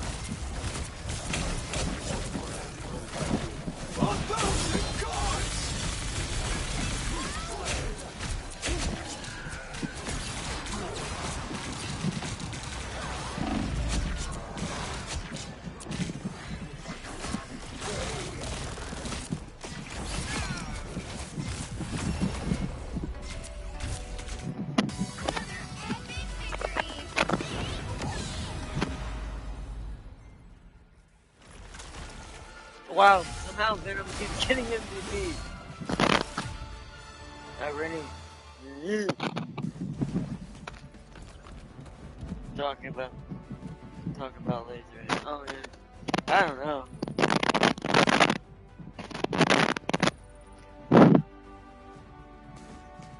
I don't know.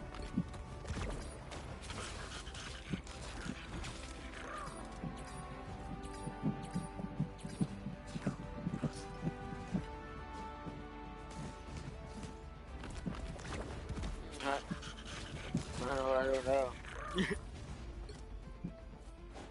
Yeah, I mean maybe they made it less on assists now, which means maybe hopefully that means because you notice that Jeff's on kind of winning, although Jeff didn't do that good this time, but it's like there was you had a healer in both rounds, and the last round the healer didn't get either, so that might have made it. Yeah, while I was talking about like the MVP, because if you look at the numbers, they might have based it more off of like consistency, although you're not that much different. I think the only difference is maybe assists don't count anymore. It looks like possibly because I have 30 assists, you have 12. You have one less death than I do. But you have only a few less kills. It's like, but you have like, but if the assists don't count, then technically it could be based on I died one more extra time. So somehow I did, I did worse, I guess. It's like it's based on like ratio of death to kill KD properly. You by only one, yeah, but if it was based on that, then look at who should have won that. And it's like because it's based on that, then technically that should be Moon Knight though. So well, even just not just me. I mean, even Moon Knight, like certain his numbers. So it must only be based on kills and deaths. Then it might just be KD now, because they probably thought it was too hard to make the other numbers coexist. Because like we were seeing, medics can just abuse this if all the stats count. They'll get kills, they'll get assists, they'll get the healing amounts. It's like, but that's interesting. Alright, let's see what my best moment in there was and check out the Venom cake or Venom Venom cake highlight.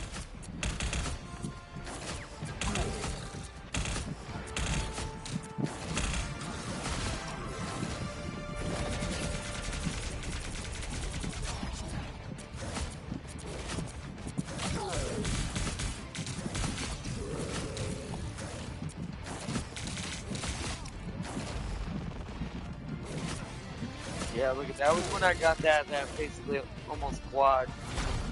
Tamkin got the last one. It was Star Lord.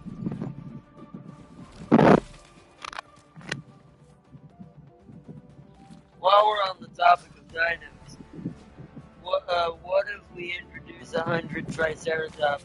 The African Savannah. It would not look the same. I mean, to be fair, they've obviously become the dominant species there.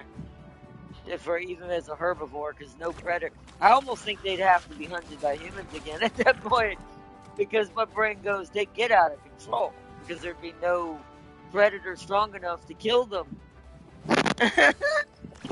it'd be absolute chaos, but it would also be interesting because although, would you rather be charged by a rhino or a trike? At least with a rhino, it might not destroy your car and you.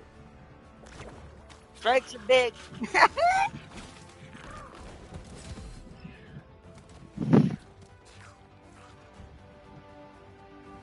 I mean, maybe. Uh, I don't know. I mean, I've always wondered that because we never got to see the larger animal era. Because if you look how fast elephants are faster than rhinos, and they're twice their size. So if you think about an elephant, it'd be like an elephant almost. It'd be the only thing its size actually out there in the savannah. So it's like, it's like, so then technically at the end of the day, yeah, I mean, if an elephant can run as fast as we've seen and being faster than a rhino, if they really get up there, then this means, what happened? And you, bike, a bike, yeah, a tricycle. The trike speed is 2 miles an hour. Yo, Don Hollow, welcome. Yeah, well, Farseer says, well, from what little we know, that trikes were one of some of the muscular species.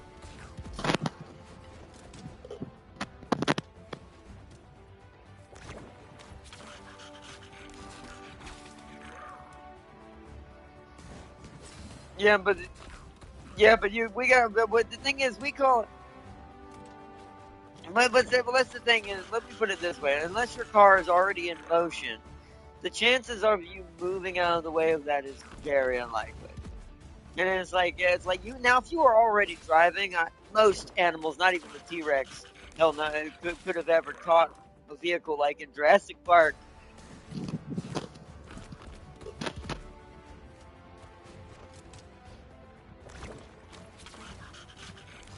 Yeah, but I mean, I don't know.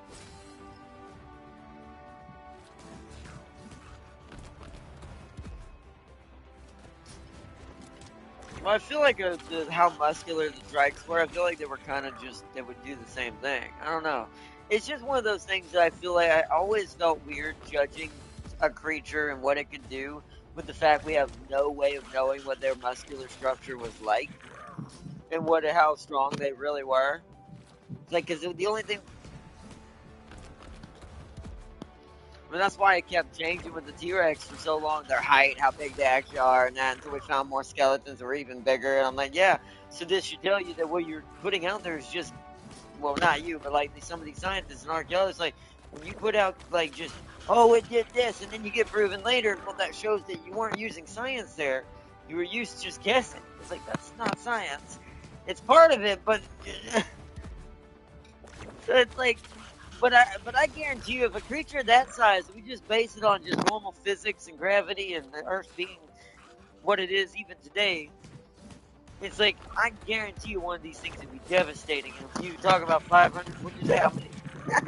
100 of them in the African savannah, they're going to take over that region. Like I said, the only thing that can bother them is an elephant. So...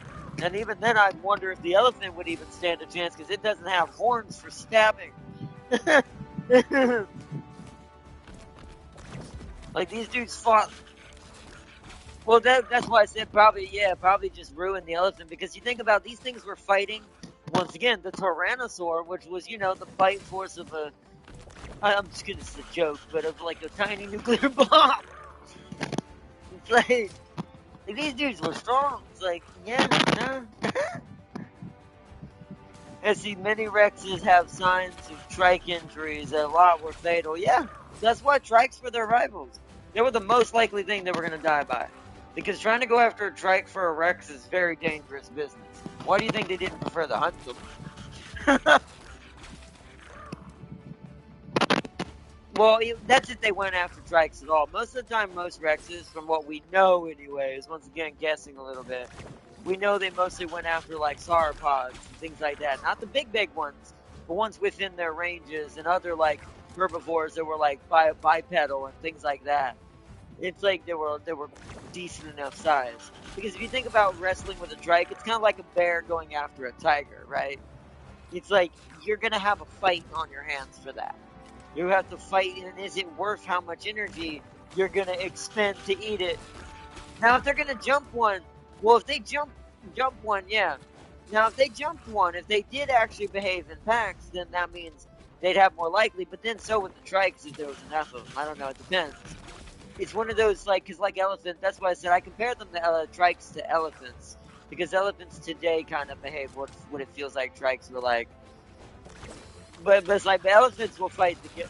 I mean, they do, but some, you know how even in like herd, like a wildebeest, right? Only the males and certain things might stay behind, but most run, except for obviously the babies. But in elephant mentality, a lot of elephants will fight together, even females, males. Like it's like so. It's like yeah, trikes were a lot like that from what we can tell. So that's why it's like if you were a Rex, like if you had to fight or you knew you could win, then you'd do it. But I feel like just like with most predators when they're hunting prey, if their target and their prey is something that can somewhat kill them too, they're not gonna they're gonna have to weigh, is this worth my time? Considering how they're gonna base it off hunger. Are they about to starve to death? If not, they'll probably wait. Because it's not worth expending the energy to something you might not win. Yeah.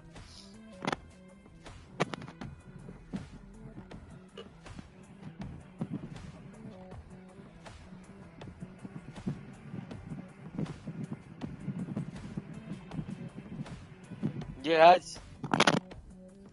that's what I said. It's like you'd have been scared all the time. If humans actually did get the chance to any of that, I don't think we did. We, like I said, we came after that, but I just can only imagine. Like my brain goes to like imagine it's kind of like survival. I mean, even though it's not a great game, Ark Survival. What evolved that I kept making the joke on about when Punisher's riding on the back of Devil Dino. Take away all the technology in that game, and like if you had to live just as a primate level human, yeah, even the strongest apex human, let's say back in our caveman years when we were Uka man strong, right? Even they wouldn't like. You're not gonna body a T-Rex. You better run your ass off, little ape man. It's like you're about to be food. And it's like. So it's like it'd be a scary, scary situation. That's why I like how, even though you're obviously have dragon blood in you, that's why I like Monster Hunter because some of the fights in Monster Hunter, especially with Anjanoff, felt like what it probably, if you did have strength to fight one of these, what it would feel like having to deal with this.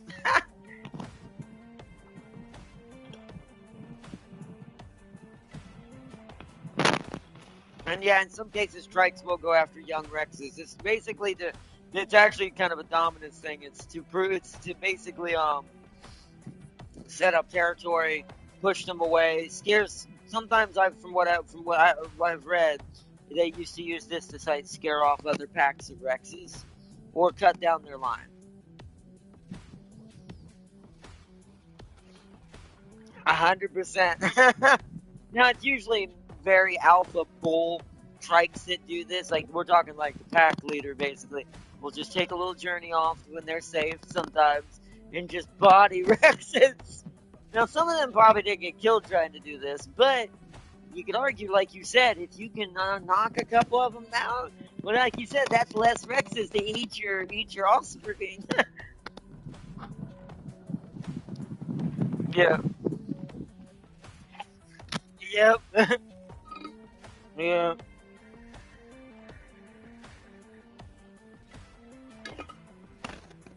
Yeah. Yep. Because people don't realize like just because it's a herbivore did not mean it was safe. It's like these things would absolutely sometimes if you think about it compared to a predator kills you because it wants to eat you. A cow, yeah, cow. I mean, cows technically, if they got angry enough, yeah, bull or a bull, they want the bull, yeah, especially the bull. It's like, but it's like, but it's the same thing as people don't realize. Like, yeah, but think about predators, right? Predators kill you because they want to eat you. This is why when you, I mean, I think they do somewhat eat you still, but this is why the orca, I kept telling Lamito, you know, the thing you need to be scared of is the orca. If you ever want to truly embrace why thalassophobia, I'm going to butcher the word, thalassophobia exists, because this is scared of, like, deep ocean and stuff, which is a deep, deep actual fear, by the way. If you want to be scared of any animal that's near our surface level, then I'm, once again, orcas. Because they're omnivores, but they're still part herbivore, and they're more violent than a shark is, okay? Sharks, once again, are going to try to kill you if they either sense you're breaking their territory, threatening them, or they think you're food. Otherwise, they're not going to care. It's just going to swim on by like, what the fuck is that? I'm not saying go near sharks either, by the way. Because they are still wild animals. But that being said, it's the same principle as this illusion of predators are more dangerous than herbivores, and herbivores can't kill you. Or won't because if they could, or won't kill you because they can. Yeah, it's like, nah, bro. It's like that Rex, like Tam King said, that lone, stupid Rex. Yeah, exactly. But it's like Tam King. Yeah, they don't, yeah. Well, at least nothing on average, right? Now, they can get killed by sharks and stuff like that, but the average will body them like an idiot, right? Yeah. Yeah, good luck, sir. That's the one thing left of the ocean dinosaurs. They don't, no.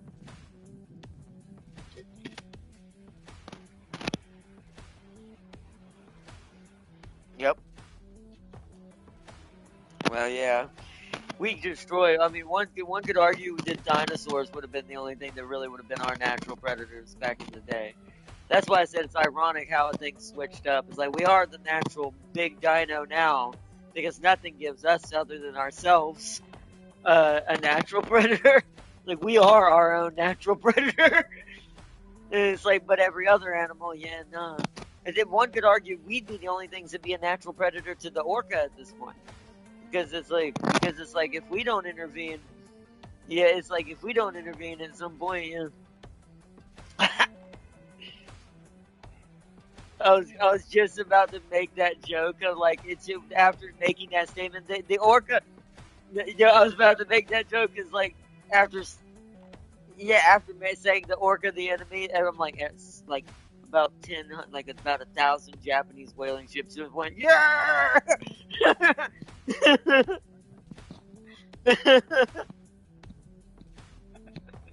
They finally realized. No, but it is kind of strange though if you think about it. It's kind of like certain animals we hunt like in the States because there's not enough predators like to take out like deer population and things like that. That's why there's a hunting season for humans because if otherwise the deer go rampant. So it's like let's see, dealing with a Rex packs on the other hand. And I think Drake would avoid them. Oh yeah, if there's a whole pack of Rexes, they're not gonna mess with them unless the whole herd is going to go fight all at the same time. Which sometimes they do this, but if Trikes would most likely in this situation, as a herd, just move away from them and see if the Rexes engage. This is usually once again animal behavior. It's a super herd animal avoiding its predator, but it knows it'll fight it if it has to. But it rather just keep on moving. And for the Rex's sake, unless they really want to fight a bunch of Trikes that can kill them too, it might be better for them to just move on and find a pack of like gallows and all kinds of other. I'm just throwing out examples, and stuff like that. And it's like all kinds of other like herbivores that exist that are less threatening to their existence. Probably be better. But yeah.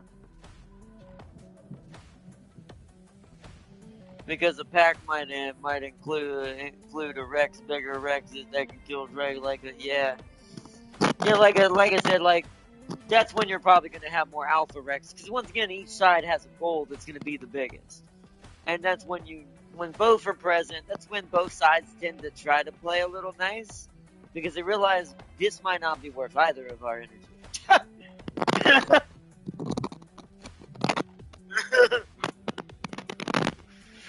It was so. The one who was the last one, Farseer, the biggest Rex. Farseer told me recently. I actually saw it online. It's either Goliath or someone else. I forget his name. There's a couple of them that are actually like real Rexes that's been found. It might have been an even bigger one, but I can't remember what the last biggest Rex we found was of remains.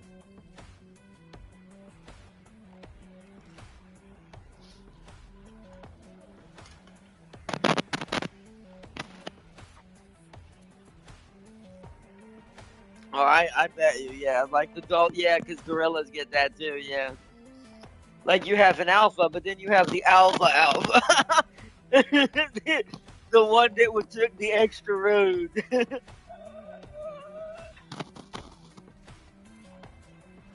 But yeah, what was the largest Rex recorded? I forgot we found so far in first year. It was pretty big. It was pretty massive.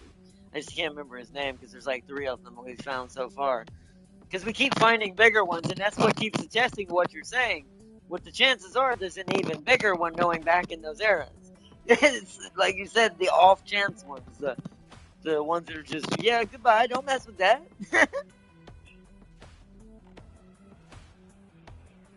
But all right, we got one more match to do for the. Let's go.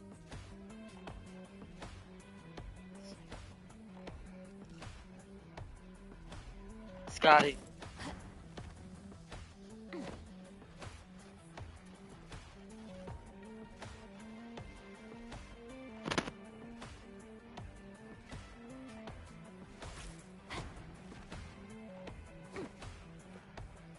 Hold on, so look up Kope and Goliath. See if they're any bigger or if he's bigger.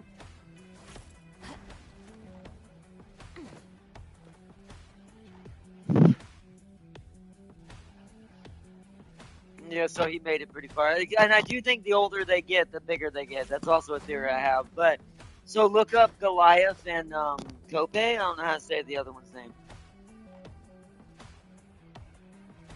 And see how big they are.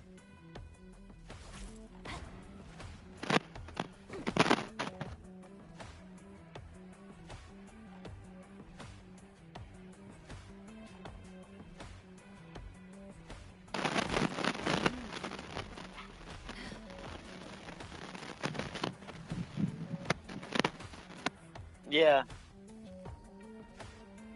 Recognized, yeah. So I think he was like, yeah.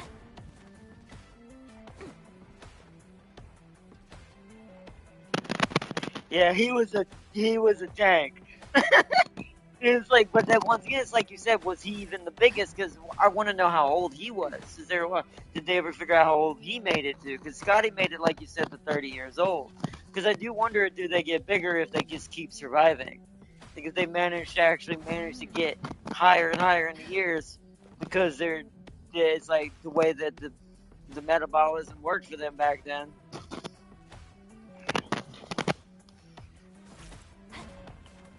Yeah.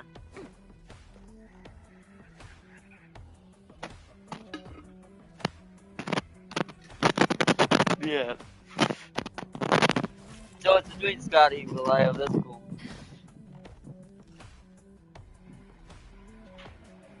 But yeah, it's like at this point, it's like I would just say we need to remember that yeah, JP Dinosaur Rexy is cool, but it's actually kind of small now. We thought it was the reverse. Nah, bro. Like T Rexes were freaking mini Godzillas. Thank goodness they didn't shoot beams. They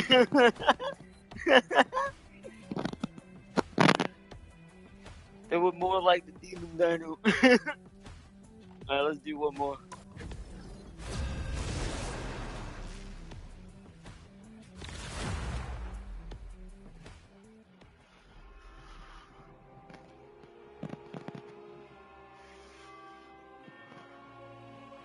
The right heroes could make all the difference. This is fast.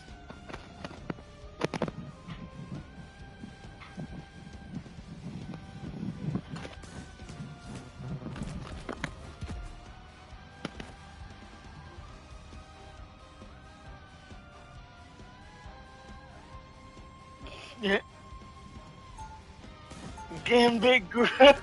Wait a minute. No, I mean, um, I like that the Gambit one's got a better name. Gambit Grove.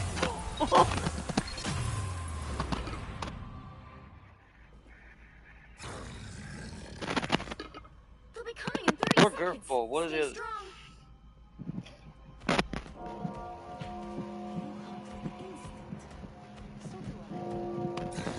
What the heck? Talking to a dino. My Can't even understand what Devil Dino's saying. The White Foxes. Apparently they agreed. The battle starts in 5, 4, 3, 2, 1. You have to stop them from securing the mission area.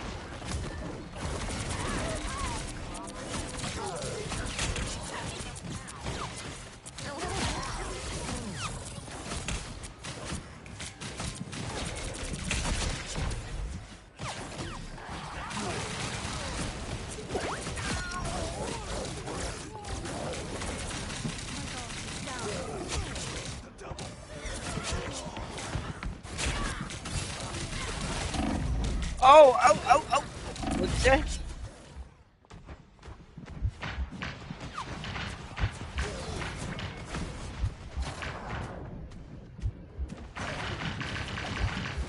Oh, yeah.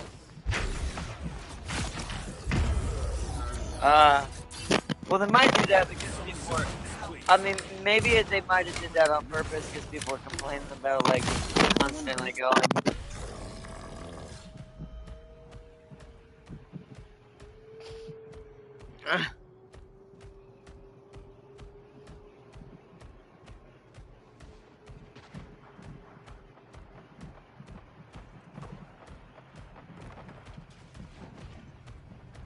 The dino coming back in.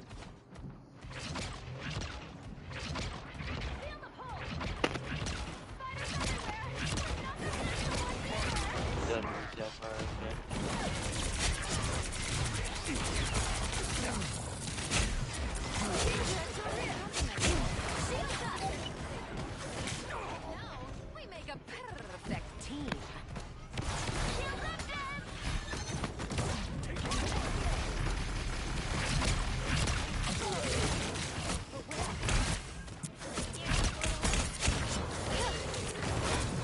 I'll finish this case off. I promise. It's my hand.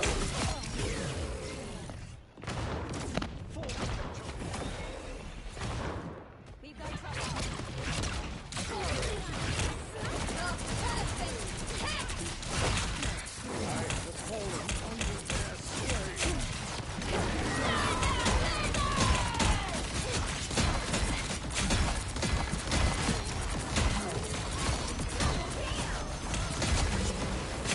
Plasma!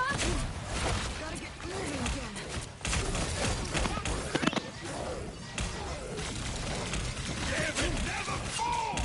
Anyone willing to help?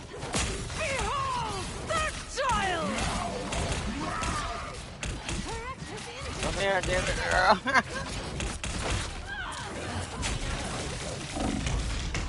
Oh, who killed him? Oh, whoa, what? How did that? Whoa, that spin jack did way more than I thought it was gonna do. The AI is really good at teleporting on magic. Can't be annoying.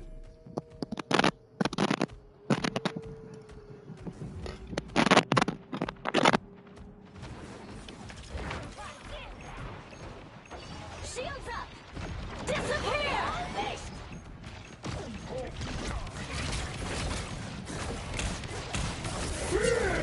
Going in. It's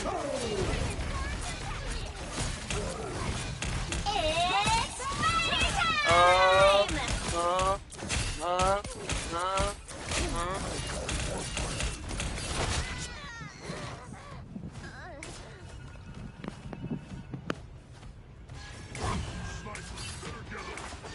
We can't all land on our feet. Gotcha!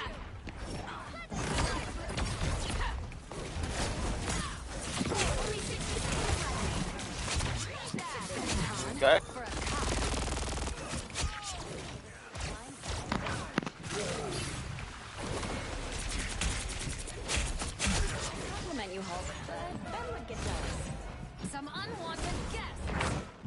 Alright, cool.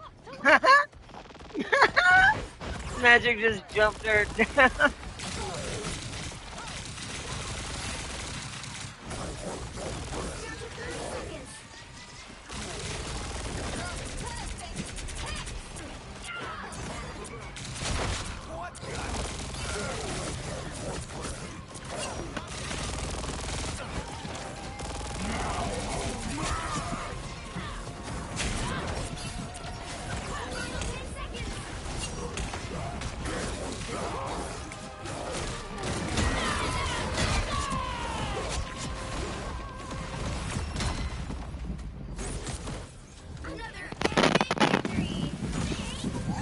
Okay, I looked it up and taking it for a grain of sand because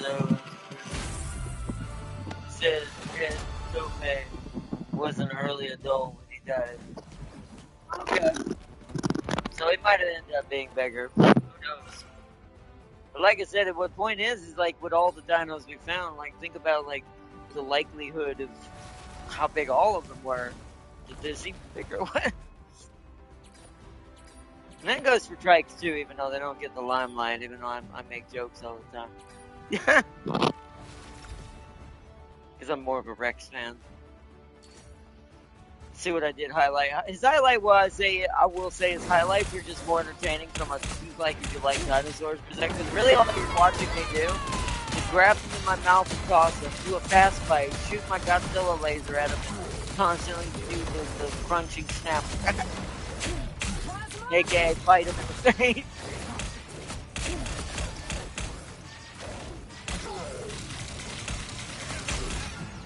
But he is a hilarious character. I do like him. He's pretty cool.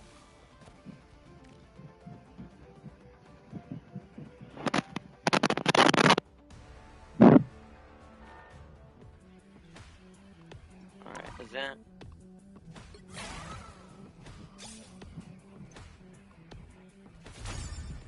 Claim. Very nice. Okay. So now we're on the search part. Search off. Defeat 60 enemies in quick match competitive. So this is just same thing. Take damage. And this now this gives me the panel, like the gallery panel, more of the stuff for the season pass. Oh, it actually changes what she says. Omni timeline tracking sequence initiated. Good thing I planted a locator beacon in Double D's collar. Just forgot this weird nickname for it. But nice.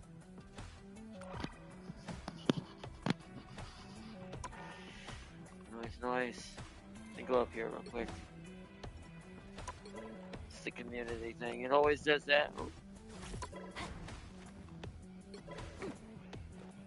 Y'all can't see it anyways. Oh, I can't do the verification code right now. I'll do that later. You always get like a free purple amount. So. Rex never hunted the Ankylosaurus. And I don't blame him. Those things were annoying. That's like trying to fight a turtle, man. It's like, it's just not worth it. So even if the turtle can't fully bite, I mean, those turtles could. That's why I call them turtles, but it's like, one could say that, like, those could, but it's like, even with a regular turtle, I mean, think about snapping turtles and a lot of turtles, like, those turtles are just, unless you don't have anything else to eat, like rabbits or whatever to catch and things like that, to me, turtles are just the amount of work that goes into not only getting them, killing them, but also just opening their shell to get to them. It's like, it's just, and imagine trying to get through the Ankylosaur's, like, hard shell body part of itself, and harder scales and all that. But whatever, I forget how it was armored, but it's like, that's gotta be just, nah, bro. And they had an advantage the turtles don't. They could break your legs. Imagine you gave a turtle a baseball bat. That's basically what they had.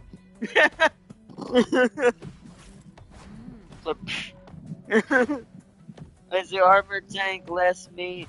Bone crushing tail club, a whole lot of nope. Yep, exactly.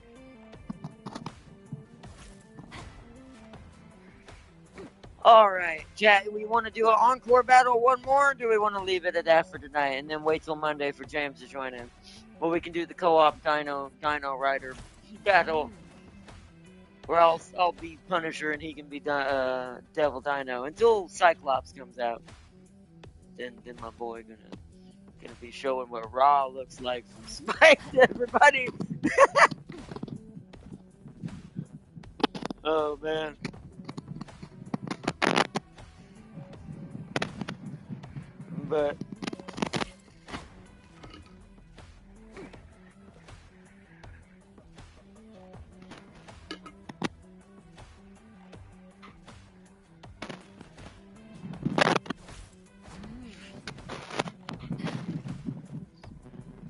But either way, so what are we thinking? What do you think, Farzir? One more? Or do we hold off? For anyone else in chat, do we do one more tonight, or do we leave it for Monday? I'll do some things in the background and complete some of the event.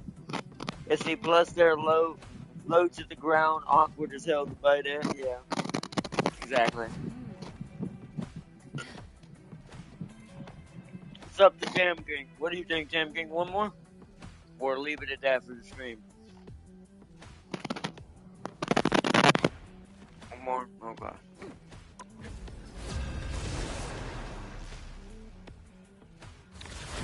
Right about here.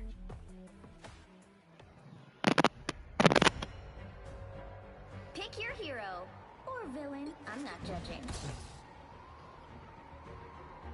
Did I not beat him? Oh, he got me somehow. Yeah, that was bull because I was already on him before he even showed his picture. But I guess this one more is gonna be Punisher. I'm not a hero. I'm the Punisher. It's alright. We showed off enough of him. He's definitely gonna. I'm gonna let James focus him more when Monday comes around. But I do like him just personally as a character on the side because he's very fun.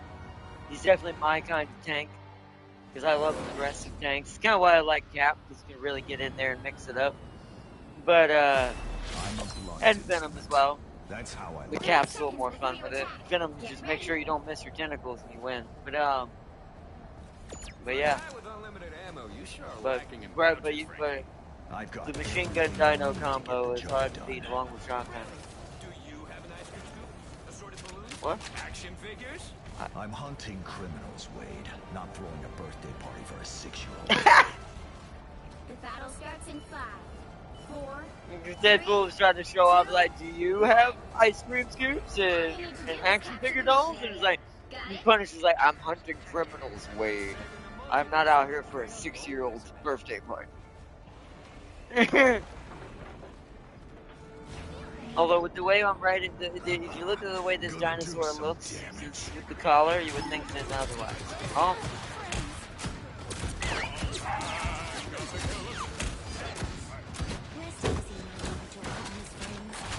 Did he already go down to 97 health? Damn, they hurt him. Use your square, your R1 to get help. There you go. Nice.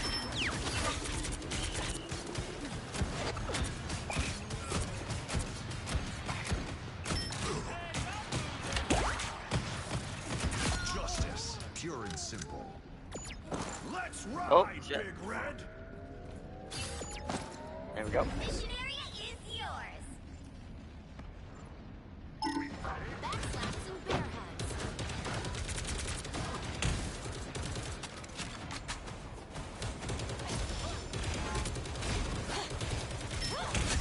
I need to learn. Oh no, they're aiming at me specifically. Oh, that sucks. Got that one.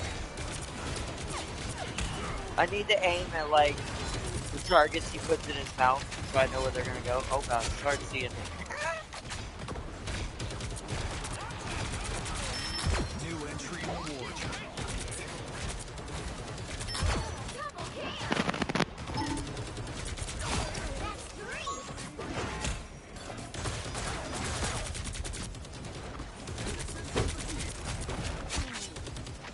It's crazy. Nope, I can just ride up here until he gets CC'd. They can knock me off of him. But it's like, or until he cancels it or I cancel it. We're literally just the dumbest thing you've done. I'm just infinite shooting my machine gun while reloading and firing. And shotgun sometimes. All like that. It'll knock me off if the displacement happens. But now I can just minigun everybody. Executioner!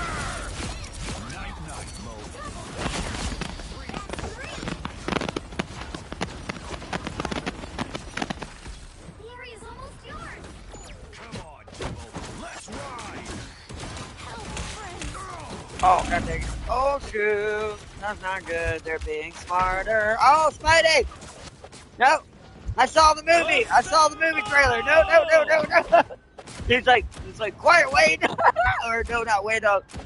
I forgot his name. I forgot Punisher's name, but he did it. He did get me, though. Frank, yeah, quiet, Frank. Because remember he goes through in the new trailer.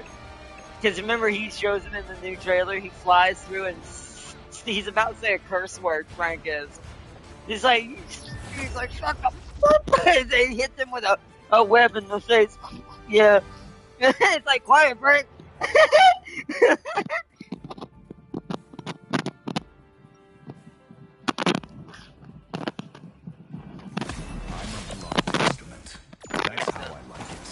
Oh, why does it always do that on the first one? I don't know why. The button. Oh, what the hell? I think because we're both pressing it too soon.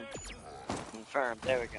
I think I have to wait till he initiates sometimes to 30 make it seconds easier. before you attack. So it doesn't glitch out. So you're really into plants, huh? I've got a bit of a green thumb myself. Really? How What the heck? Is that an emote? What the It's heck? not You the fired only in part of me here? that's turned green. I really should see a doctor. Yeah, yes, you should. Wait. If you're close enough to hear me. The battle starts in 5. If you're close enough, wait. 3. You're close enough to hear me say this. I can't guarantee your safety. All you need to do That's is the capture sound the of the mission area. iPad that Got I'm it? reading the script off of. And to hear that, Do I keep getting sucked you're into probably these dead. ridiculous battles? I do love Wade's commentary at the beginning of battle.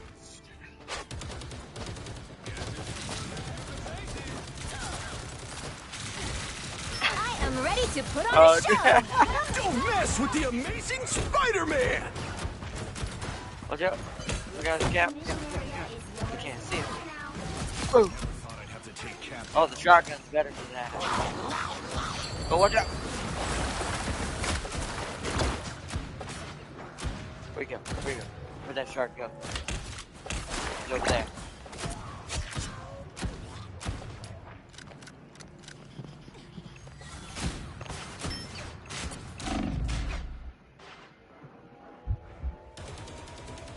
The mission area is yours. I'm good to go.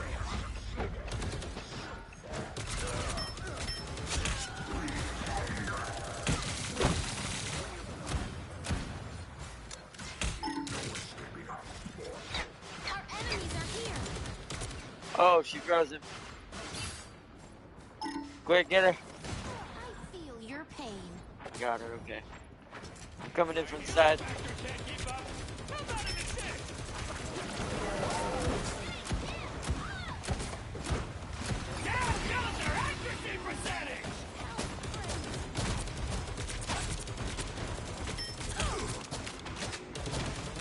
Down and out. Double kill. Oh, I finally died. No, the Punisher though. I'm hurt. Gotta get behind What you did. you. Captured half of the mission area. Oh, Hawkeye got me. That's ironic.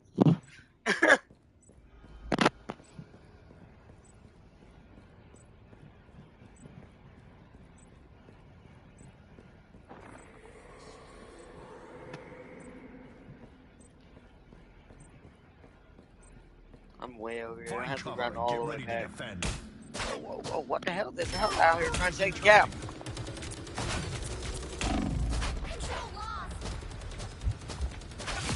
I got her. On a load. I got her. Don't worry. Battlefield ready again. Control seized. The area's almost Oh, done. Let's ride. there we go.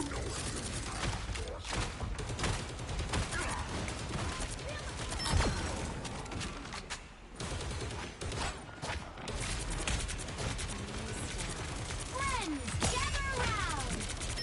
Double kill.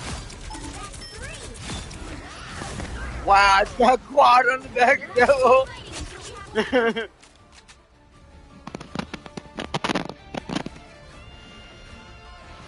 Fighting until we have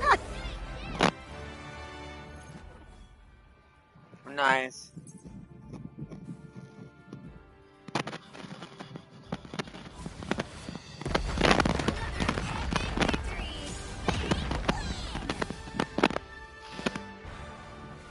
Still didn't get MVP though. That time Memphis did get it, but that's her coolest skin. That's her Gladiator one. Or Planet Hulk version, whatever it's called. Or my Battle World, I cannot remember. So many iterations. Now let me get everyone out. Alright. Alright, let's see what Dinner Jeff was his highlight as the actual dinosaur was. And we know what mine's gonna be. It's gotta be that quad. When I was riding on the back. It's 100% I guarantee you to be that. It's funny watching me shoot from his perspective because you see me rotating and shooting around different things.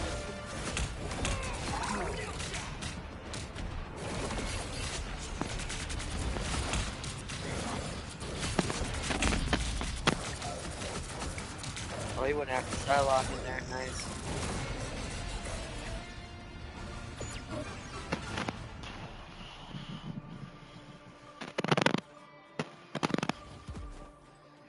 Now we'll see what I guarantee you it's gotta be that quad. Let's see. Yep, 100%. At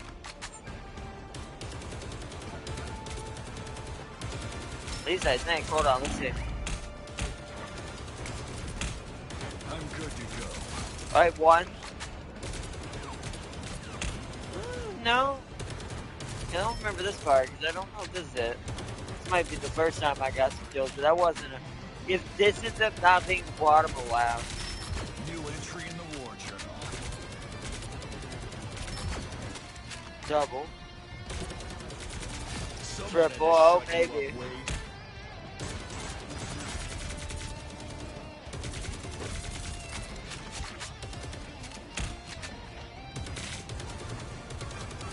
It wasn't the quad. It was a trip.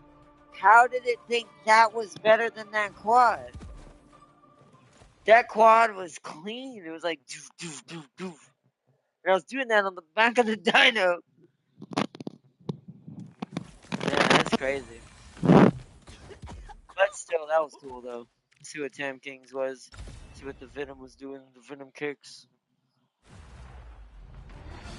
This outfit, man. It's hard to ignore.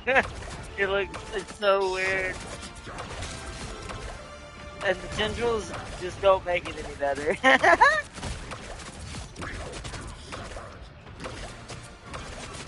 You were getting some really good hits on there. You were getting on that one. Let's look at the MVP. That was our Mantis in her cowgirl outfit. Boof Macaroni. I need assistance. Oh, she was over there with us. Mantis was over there with us in that corner. Ease down.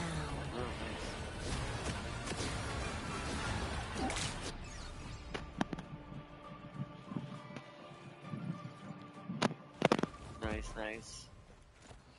Alright.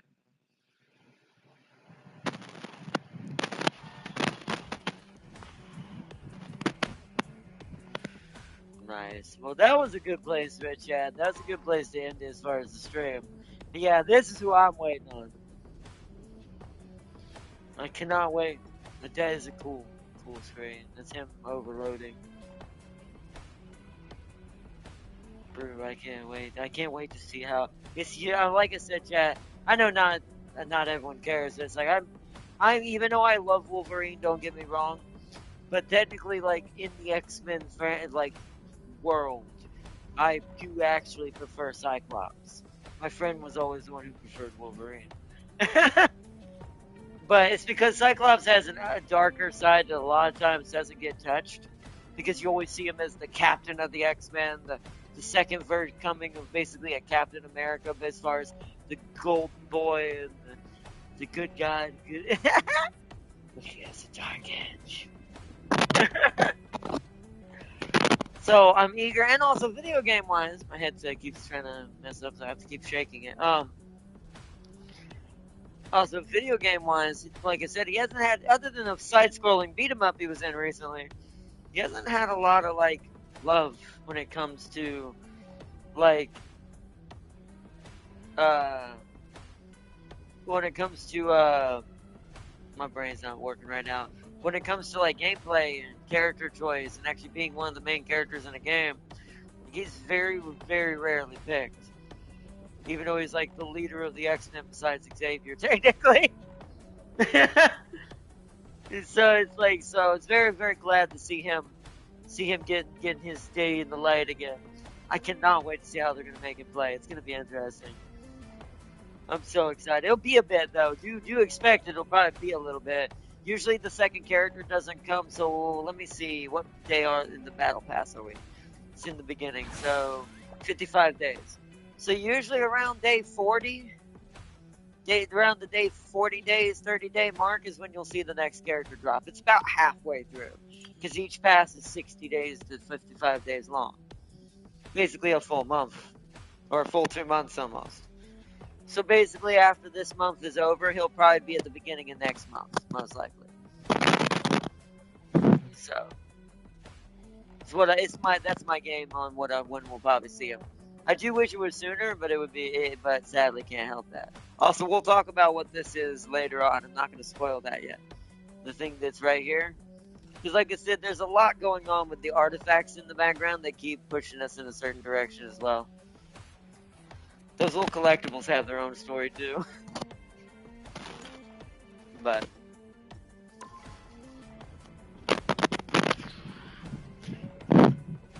I didn't think Wolverine even wanted to still murk Cyclops.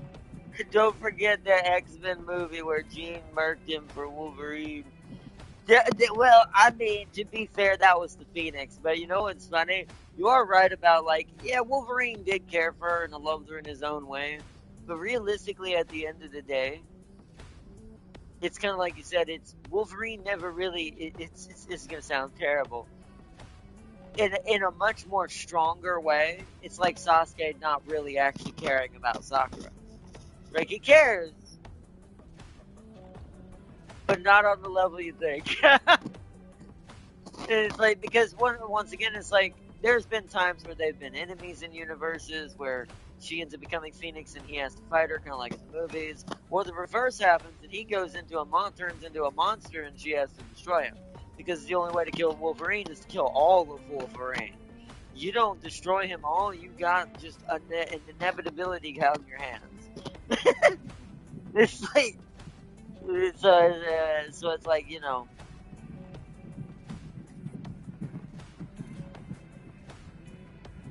It's like, but that was also more just the out of the control. Like, Phoenix had lost. Also, wasn't Scott already almost dead at that point? That's why she had killed him. Because, or not dead, they're related, like, to her he was dead. Because, remember, Phoenix is a different entity. So, Jean Grey herself loves Scott. Phoenix does not. Phoenix doesn't care either way. Phoenix goes where the power is. And it's like, so, realistically, this has probably been Wolverine. But now, I will say the movie's got one thing a little inaccurate, that they never showed how powerful Scott really is. Now, you note the thing I read in the beginning of the stream, where Scott said when Jean was around, he could let loose. He doesn't mean just calmly and relaxing, he means during combat, too. Because she's not affected by his beams. So, that's also why when she's in control of the Phoenix, her and Scott is actually a stronger combination. because she can amplify Scott's beam, and Scott can exist inside the flame if he engulfs himself in his energy. Because here's the thing that the movie didn't take into consideration. So look at the power and intensity of his beam being shot out of his eyes. If you think his body couldn't handle that, don't you think his body would have just exploded into particles and energy by now? His body itself is not normal either. So it's like it is a misconception why a lot of that happens. Actually, I'm pretty sure in the comic book, Scott was actually a pretty big predominant thing going against the Phoenix besides Wolverine. But what did Cyclops do to get burnt? Well, I mean, it depends on I can't remember the movie's reasoning why everything happened. I think the Phoenix just saw him as a threat. Maybe she knew he could handle it or something, but I don't know. The movies were a little weird in that way because those movies were before there was any cohesive lore, except for just the main character's backstory themselves, it going on during those versions of the Marvel movies. They were fun, better than some of the other ones that happened later on, but like look at Hulk's original movies. Those were all during like the older Sony days before like MCU and the Marvel Studios ever existed. So those were like, they were following a loose basis on all the characters' relationships with each other and just kind of combined it together into a drama because they needed a love triangle probably for the show, and they were the three main characters. So it's like, so Phoenix loves Wolverine and Jean. Well, love's a strong word. Remember, Phoenix likes power. She sees Wolverine as a way for like a way to gain power, but that's only in the movie. Once again, in the comic book, Cyclops would actually be more used by the Phoenix than Wolverine ever would. There's actually a worse scene with Cyclops in the comic books than in the movies. Like in the movies, he got one could call a mercy. She destroyed him. In the comic books, Phoenix uses Cyclops. Once again, he can sustain that energy she's putting out, and she can use him as basically a nuclear laser. So it's like, so technically, the movie portrayed this as, oh, a love triangle. The Phoenix loves Wolverine, but because it's the inner dark side of Jean Grey coming out. So it's always that secret thought we always have, right? I don't want to go too deep in this, but you know, when like, and I'm talking about in a good scenario. There's nothing wrong with what I'm about to say. We're all human. And it's like, but so for instance, you're married to someone, you love them with all your heart, you're attracted to them, and you'll never not be attracted to them. But there's always in the back of your mind going to be that one other image or person, or maybe someone you met before in your previous life, or not previous life, like previous like relationships. I meant to say, and it's like, or maybe it's just a famous person in most people's cases. That what they say, that one, the one exempt, as they say. It's like if it could happen, it'd be the one exempt, and the one you'd be like, all right, fine, I can't blame you on that. But it's that same principle in the mind. The Phoenix for the movie was to represent, it's not exactly true, by the way, for the comic books, but the Phoenix for the movie was to represent Jean Grey's dark thoughts. Meaning the thoughts that she had probably of Logan, but she, loved Scott more. But that doesn't mean she didn't think about it at least a couple times. Once again, human. It's like, it's a very human thing. It's like my headcanon for the movie, Phoenix killed Cyclops so Jean cannot regain control. And that's probably true, too. You're probably right on that, too, Farseer. That maybe she did that because she knew Scott was the pillar, which he is. He is the reason why Jean usually is kind of the one in charge. So, but that's probably very true, too. And that's probably why they made it look like that, made it feel like that, because for the movie's purpose and what they were going to show, it worked out, it played out very well. Because it led up to, like I said, her killing him to gain full control, become fully the Phoenix. But because note something Logan even said to her at the end. No, you've lost who you are. And even when Jean Grey briefly came back, she said she was sorry, and she couldn't even, she didn't say all different things about Scott, but she basically was apologizing, you could tell, both to Logan and to both Scott she killed, right? So it's like, but Logan had realized he had no choice. He needed to end that in the movie version. He had to take her out right there, or the Phoenix was going to destroy them all. And even Jean kind of told him that in that last sequence. It's like, so you could see that as the Phoenix, like you said, sabotage that just so you can try to never let Jean back out. Because once again, they are two different people. The Phoenix Force is its own thing. Or however you call it. Or its own entity. It's actually a cosmic entity, if I'm not mistaken. That's why Noel fears it. That's why it was the perfect DLC when they used her as the character when we were fighting Noel with Venom. Because she is the Phoenix light, and what it represents in heat and fire that it represents is very anti-symbiote. So, it's very anti-void. See, Magneto in that movie was amazing. Yeah, he was. I loved him in that movie. That's why I'm glad they got the original character or actor back for him for the new Doomsday thing that's going to happen. That's going to show Magneto and Xavier together now. Oh, I'm so excited. Like, basically a remaking of what happened with the X-Men final days. Like what would happen with Doomsday. That kind of messed up. Yes. Well, no. Is it Gandalf or was it Saruman? I think it's Gandalf, though. Yeah, because it's hard to recognize him without the beard. It's hard to recognize him without the beard sometimes, but yeah. He is such a good version of Magneto, like, especially the older Magneto. And if this timeline, yeah, Patrick Stewart's coming back in Xavier, and they're close friends in real life. Like, that scene's gonna hit hard. And what's funny, you know what's in that scene, which is why I think Marvel chose Cyclops as well? If you look at that the last trailer, the X-Men trailer and the Doomsday trailers that have been happening, he's fighting the Sentinels much similar like he's fighting these robots to defend Moon Girl, or to defend Moon Girl in this game. They do, like I said, they do that on purpose, so they can promote both sides. It's like I said, it's like a Warhammer. It's like Warhammer. Marvel can do that as a trick, a hat trick, basically.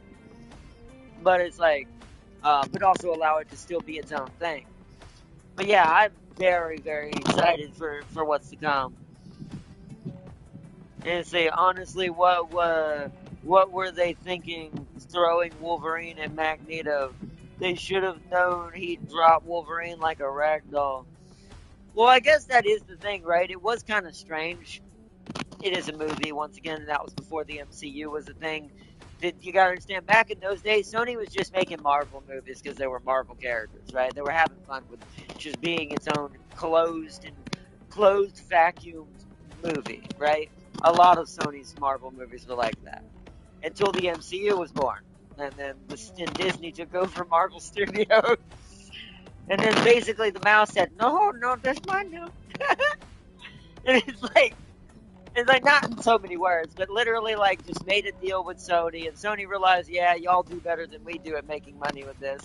And Sony's just like, whatever. And it's like, but they still get good, like I said, a good amount of portion out of it, so why should they complain anyways? So it's like, as long as it's making money. But it's like, that's also why a lot of the Sony games do the co-op promoting for like the movies. That's why, even though I can't show it now, that little photo op thing you see on the right, I'm supposed to go in there, take a photo inside this Times Square thing, and there's these two like these little 2-minute shorts I can watch of the Doomsday trailers and get some extra stuff. So, but I can't do that on stream, obviously, because copyright reasons. But if we were doing a reaction video and this was a standalone live stream and not a game let's play, because the rules do actually change, we could get away with that, but not in actual gameplay and in an actual game in their product. So, it's like, so, but yeah, it's like, so we're going to be seeing a much needed reboot of what I think the X-Men are going to be soon. I do think that's what the Doomsday, yeah, I think that's actually the main purpose, if you want my opinion, of the Doomsday movie. Is I think it is for Doom. But instead of Doomsday, it's actually Doom this time. Doom is messing with the entire timeline.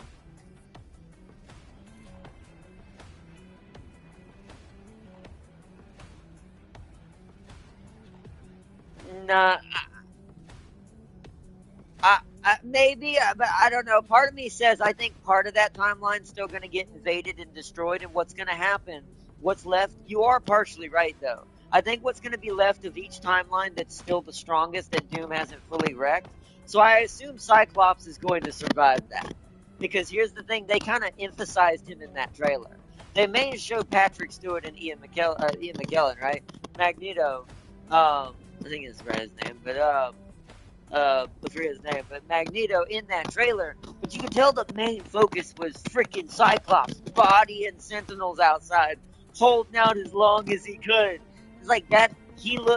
That tells me he's probably the anchor being for that timeline. And remember what I told you Doom's doing. He's yanking out anchor beings and putting them into battle world to fight each other. So what I'm assuming is going to happen is he's going to be one of those picks. And it's like it's gonna be interesting to see where that goes. But I say Wolverine was literally flying at Magneto, and he went nope and dropped him. Well, yeah, that's because Magneto's his counter. It's like technically in the comic book, I think Xavier fights Magneto most of the time. If not, it's either Jean Grey herself, Jean, or Cyclops, because obviously he can't hurt Cyclops. But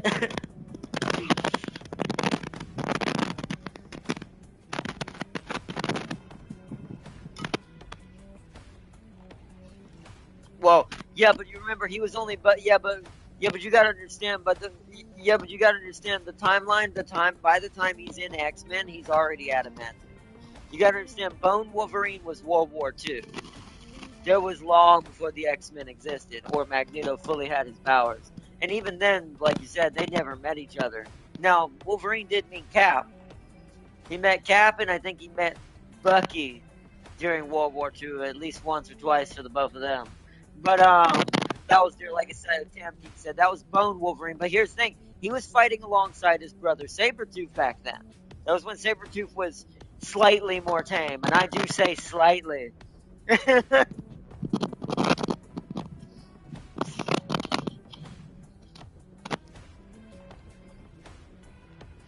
I don't think they need it because we have already adamantium Wolverine. Remember, Deadpool already pulled his Wolverine back to the main timeline. So Wolverine's already been recovered. This is why I think we're seeing each X-Men slowly being pulled back in. But once again, he wouldn't be fighting Magneto, and I actually don't think Magneto's going to be an enemy.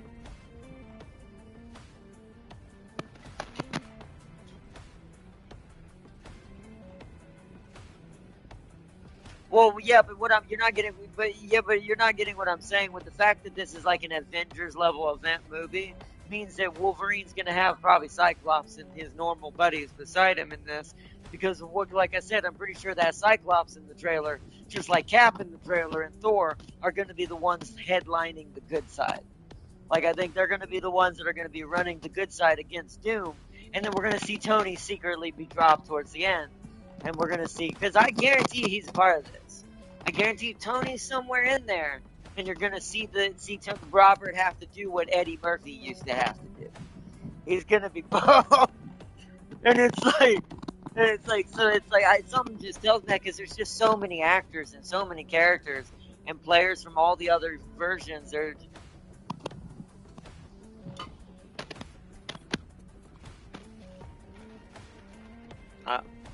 I mean, how long did it take Thanos before it truly happened? Although we've been building up, I think this is going to be like Endgame was. You know, Endgame was a bit chaotic. It was a good movie because one could argue, if you actually look at it from a movie digestion standpoint, Endgame wasn't actually that good. And the reason for that is what you said. There was just so much going on.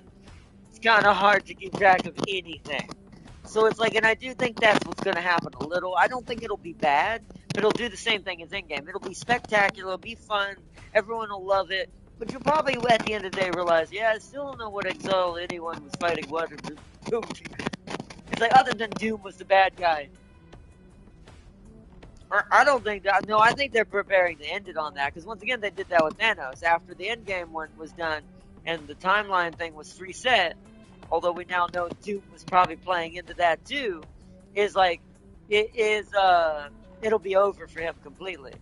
Like, they'll move on to the next big bad, which there could be a couple that I could say that it could be. At that point, it's like, if you open it up hard enough for Doom, since he'll be the big player, as long as Marvel don't fall off the wagon again, it's like, I feel like they could go tons of directions. They could go collectors, they could go like the Great Chess Game, um, they could go symbiote level fully and embrace the null.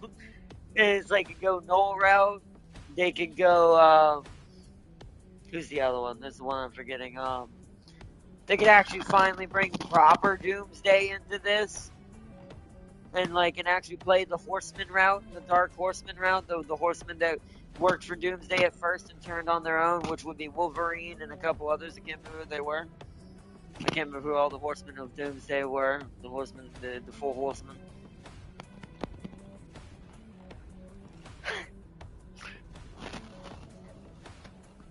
It's like, turns out Ironheart saves us all. No, yeah, that would. Yeah, that would end. That would end the franchise overnight. But luckily, I don't think they're gonna do some stupid shit like that. I'm pretty sure we're done with that side of it. I think Marvel was pretty quick on the uptake when they saw it starting to decay and start to do bad. They switched gears pretty fast. And then one could argue maybe they did that because what happened with Star Wars already happened. Because Kathleen had already happened for Star Wars. And since Disney owns both, you could see Disney going, you do not follow that route. It's like, we've seen what happened with Star Wars over on the other side.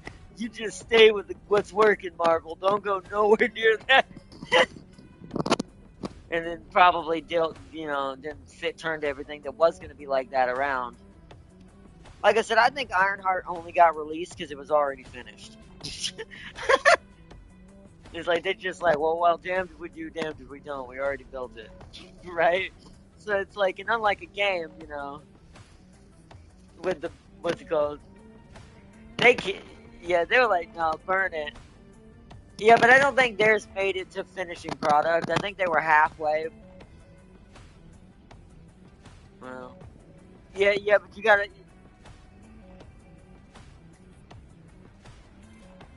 But wait, is Ironheart a show or a movie? Hold on.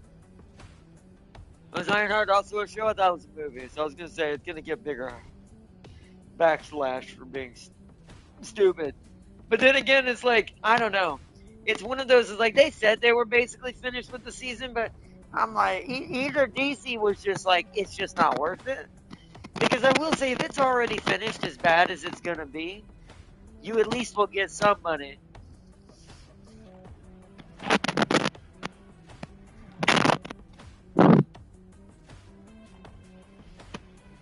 Well, and I agree with that too. Both strategies are apt, but I think Marvel did do partially. I think both were right in their own whatever they went with, because Marvel did something smart too, is they let it out, but they also kind of recognized, maybe not saying it out loud, kind of recognized, yeah, they're gonna hate this. This is gonna get ripped apart. Because you notice Marvel didn't have too much backlash on it compared to other stuff that's happened in the past for that.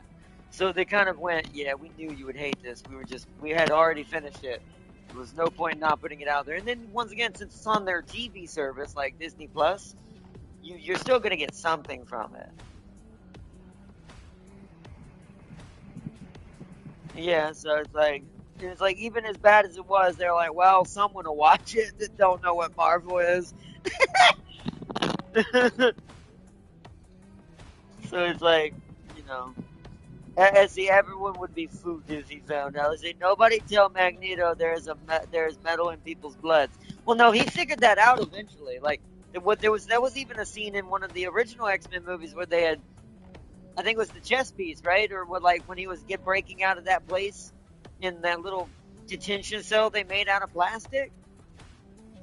Oh yeah, no, I remember what happened. He had Mystique inject the security guard with more iron into his blood than he was supposed to have. So it allowed him to produce a metal ball out of his blood and pull his blood out. It's like, yeah, that's messed up. That's like Bloodbender Avatar levels of fucked up. It's like, Because I do think if Magneto was powerful enough, he wouldn't even need her to do that. Realistically, I'm pretty sure there are comic book versions of Magneto where he could do that. Like, he could actually have a level of blood bending because there is a level of metal in all of us. So, I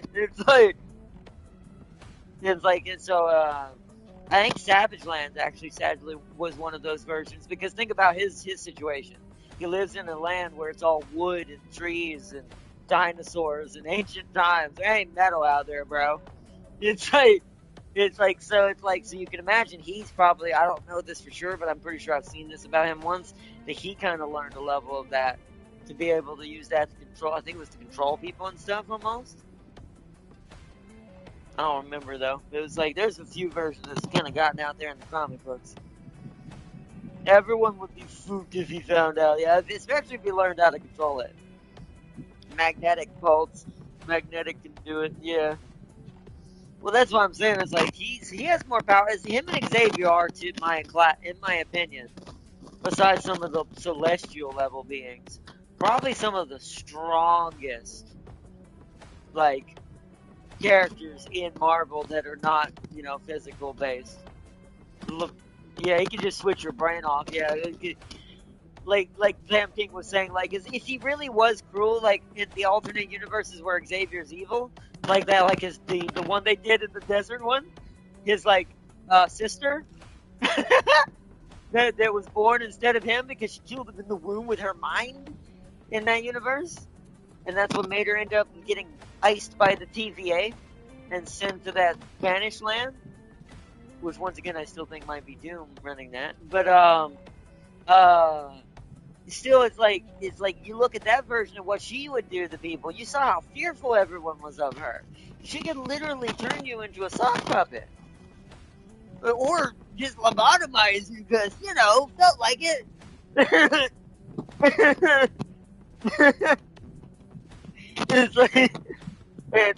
Those kinds of powers really get underestimated quite hard, like quite hard. That's why I think the X-Men are the unsung heroes of Earth, because that is true. Even though the Avengers are powerful because you got Thor and Hulk and all this, but realistically, at the end of the day, if you look at a lot of the mutants, a lot of them are on a higher class than technically some of the Avengers. So, it's like, they're probably the real... And once again, it came from an evolutionary trait that happened in the human gene, right? Most of them, anyways. So that kind of shows you, yeah, that's the human side trying to turn into those different higher level beings. Like you see, like what Phoenix technically is in physical form, even though she needs Jean Grey to do that. And like Cyclops' ability to literally erase everything around him particle wise. That gets underestimated. So what came after Magneto couldn't stop it? Well, one could argue, like, if he couldn't stop it, he might end up actually even damaging himself, unless, arguably, he could find a way to turn himself to metal, which would be the G'est thing ever. This is why cybernetic Magneto scares me. Because it's like, the one that Ultron has, or the Alchemax version, that stuff is no joke. Because that thing has cybernetic enhancements. That version of Magneto has cybernetic enhancements that now not only allow him to control, like, certain levels of metal, but other types of pulses, signals, and things like that. Dude's literally a walking hacker, like, but of people. So it's like, also that version of Magneto who stole Wolverine's metal skeleton swooped up the big time. Oh yeah, I remember hearing about it. I remember that one, yeah.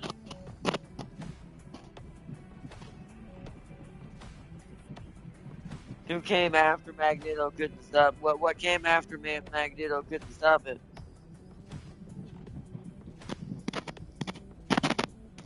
Yeah, it's like, because like I said, there are levels of almost countering that goes on, but that's just good writing. That's just the writers trying to make sure no one's too, kind of like DC has with Superman sometimes. No one's too broken, so that way it doesn't all become about them.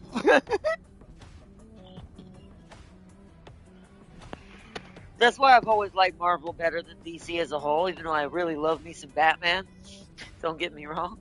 And things like Raven and things like that, those are more fringe characters of DC. But I always prefer Marvel just because I like how their writing flows with their characters better, because they make everything seem, even the most broken of creatures, seem still beatable in some way by something that just happened to make, and they make it try to make sense, at least in most cases, not always, but Superman is just the perfect hero. Well, that's kind of the point, right? That is actually what his character, if you look at how the writers, when he was first created, that is kind of what he was supposed to be. He was meant to represent the perfect man, the perfect hero, the perfect I am the Chad of the Chads. And it's like, that was his original goal. Even the S and everything being about hope originally in all the original writings, even before he got that, or before he could fly too. Remember, he was just able to leap buildings in single bounds originally. He couldn't fly originally. That came later. So it's like, but even in the beginning when he couldn't fly, you could say, well, he literally could jump the Empire State Building, right? So it's like, the strength behind that is still astronomically stupid. Because the leg strength you'd have to do said jump. Like, it's like, because Venom can do that technically, but I mean, well, we know Venom's is an alien. It's like, who enhances the literal physical being of a creature it touches.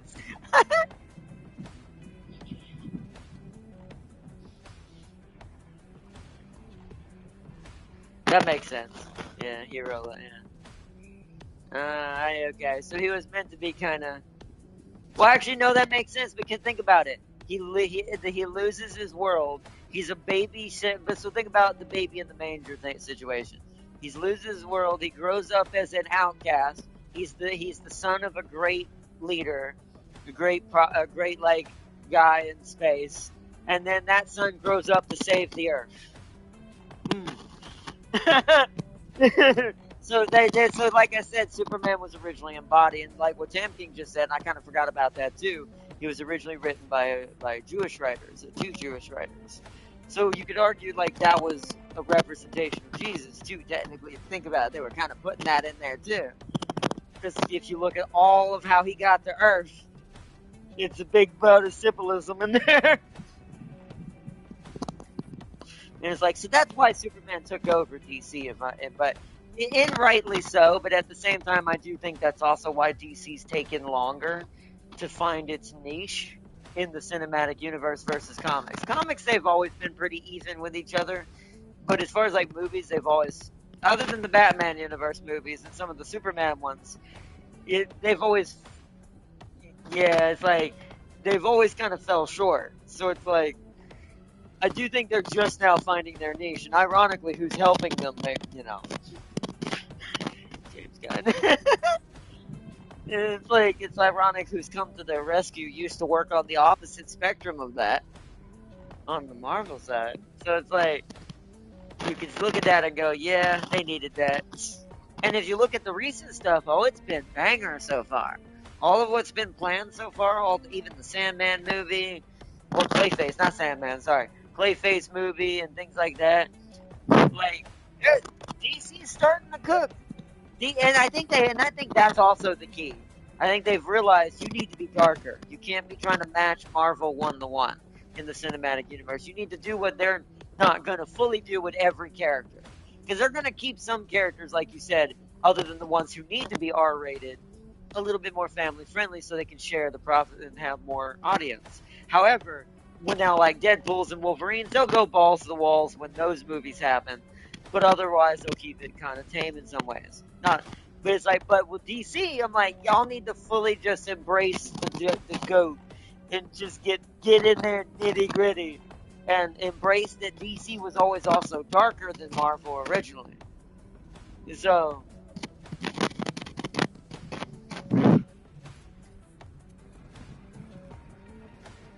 I guess Moses kind of makes sense too. Oh yeah, I didn't think about well, Moses was also a. Well, what's funny is if you really look at the Bible's teachings, Moses is also a hint towards Jesus is coming in the future to represent, that. But out loud, voice of God, yeah. Which is still, you could argue, like both representation of Moses, like you said, and Moses was a representation of Jesus in the future that he was before. proceeding to, but yeah. Yep. Yep. Yep. Well, in America, well, I would say not just America, even back then.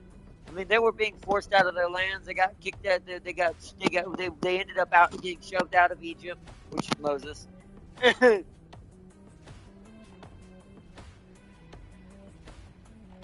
Golem Legend.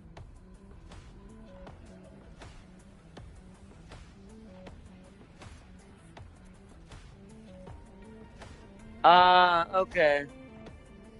I didn't know that the Jewish had a folklore of Golem of Prague. That's the first I've heard of that. But I'll have to look that up later. That's pretty cool. That sounds dope. I mean, it makes sense.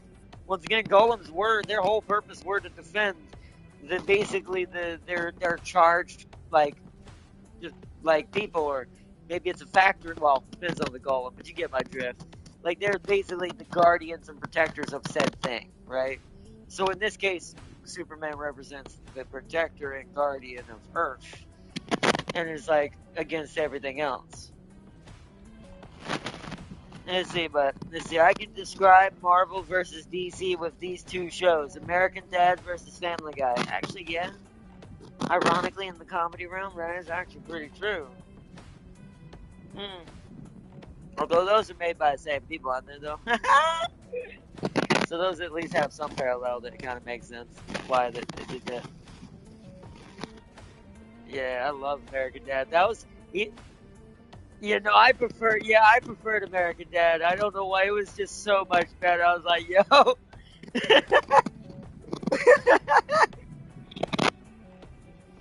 Yeah.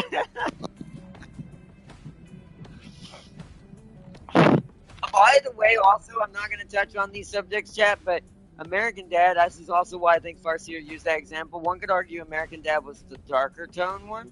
Sure, don't get me wrong, Family Guy had its niches. But if you think about, remember King, you can't hear him, but King was just referencing the alien of the family in American Dad. Yeah, we're not going to even touch that bag of tricks of like, there's so many characters and representations and like containers that this represents on like jokes on real life. I'm like, and if you look at today, man, that show would have never made it today. It's like a lot of them. Well, they would now. I mean, obviously Trump's our president, so he wouldn't have a problem with stuff like that. But it's like if we had had an alternate reality and a certain person had become president, none of that stuff would have ever allowed. Yep. Yeah. Yeah. Yeah. Yeah. Yeah. Yeah. He was. Yep. Yep. Yep. I can't say that, but you're 100% right. And that's a dark joke on itself as well. And it's like I said, American Dad hit it well. But man, was the dark humor in that thing full speed at all times. It's like Family Guy had its moments where it tamed it back, like Rock Lobster stuff and things like that, where it's like, yeah, even if it had its own tone and kind of hidden meaning too, you can still argue, like, comparatively to a lot of the stuff in American Dad, woof.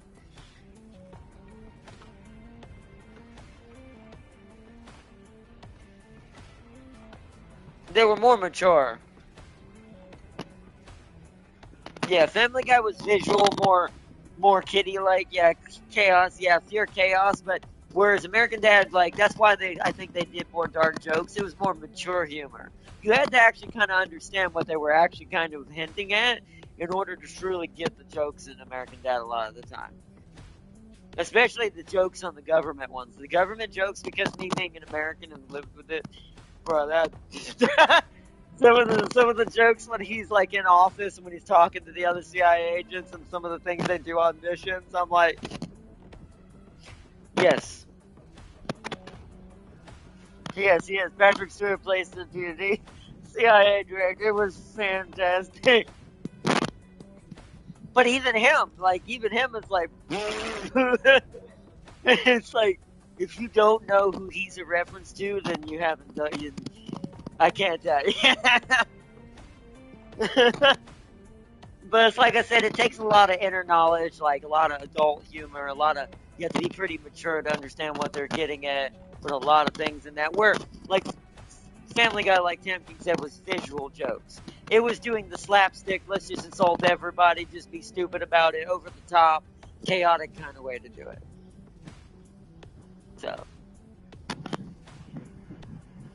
American Dad started weak, but it was it did start off weaker, but also, once again, I think it was because a lot of people in the beginning were expecting it just to be another version of basically Family Guy and just be like insane. So I think they weren't used to the tame behavior it had in the first couple episodes. And then when people realized the jokes were floating silently in the back, and then when your brain started kicking in, and as they got a little bit more refined with it, like you said, as it got a little bit better as it went on, yeah, it found its place, and people were like, "No, I don't think it is. I'd have to look it up. I don't know. I don't know. I'm actually not sure on that one." Yeah. The best place to watch it if you have it is Hulu. Hulu will have them all, most likely, if it's still going. But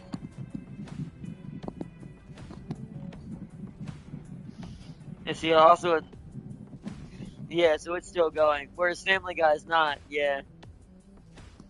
Holy crud! 22 seasons now. She's gonna beat out Family Guy, or if she hasn't already. That's good. It's still going. That's nice. I hope it's keeping up with that aggressiveness because we need it. That we do need shows like that. Oh, we're back to Fox, really. And see, also another thing, American Dad has a consistent story. Family, yeah, that's true. You are right about that. Like American Dad had a flow that it stayed to, whereas, like I said, once again, the Harken to Chaos. Every episode of Peter's life was completely different. Like he'd be fighting giant chickens one day, and then in space another. It's just an example. It's like, it's like, but yeah, I do agree with that though. It was a lot. It was very crazy. That's why I do like American Dad better. But all right. Oh,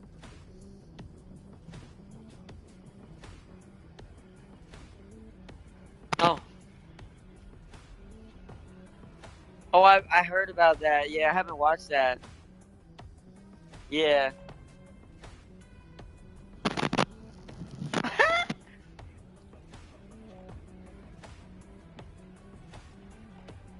Oh no, that does actually sound pretty fun. I'll have to check. Yeah, that's definitely got to be an adult themed one. But I'll have to see it if I get a chance to. Because I get on Tubi sometimes when I'm not doing something else, or on YouTube, just watch a movie or something. I don't really watch shows as much as I used to. Let's see, Steve finally lost. Yeah, he did.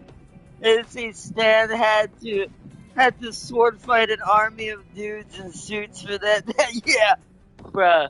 I do love, like I said, and then even if you know how to see what the running joke of all of that is, it's even better, man. Like I said, American Dad was art. It became an art. That's why I think it's still going, whereas I don't think Family Guy is still going, is it? Or if it is, it's not as fast. I could be wrong too. It could be still going, just maybe not as predominantly fast, but.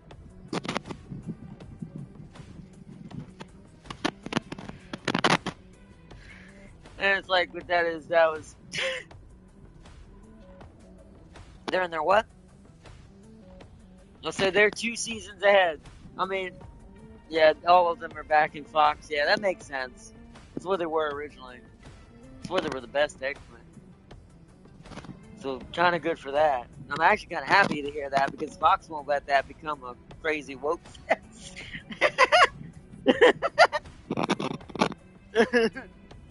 So, it's like, so that's good. It'll keep the jokes running heavy. But that is good to hear, though. But alright, Farsi. Alright, everyone watching in chat. It's almost 10:30, and I need to get off here because I've got to get up early in the morning.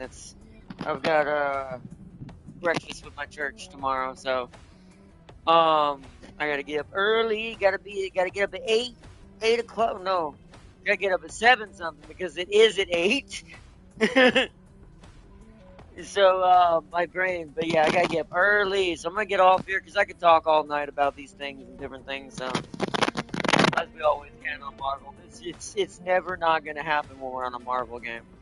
When you bring me on Marvel, you can be prepared for my brain to obliterate your mind with the amount. Just, I'm gonna call it what it is, Marvel Jib.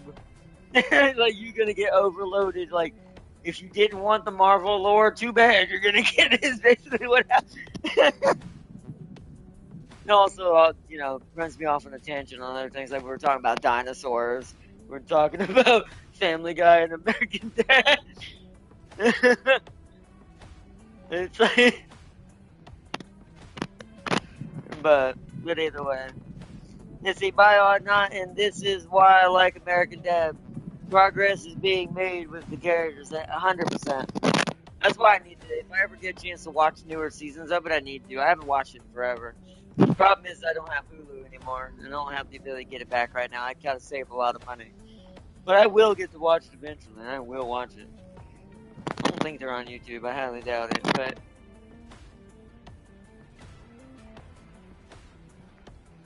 yeah.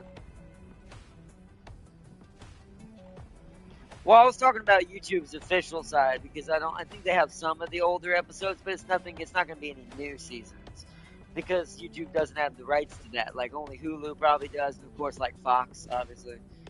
And it's like so.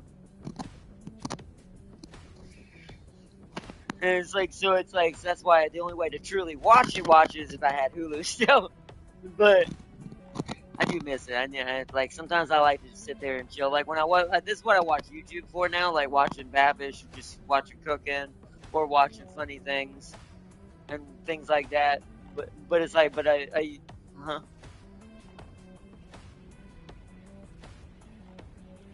Mm.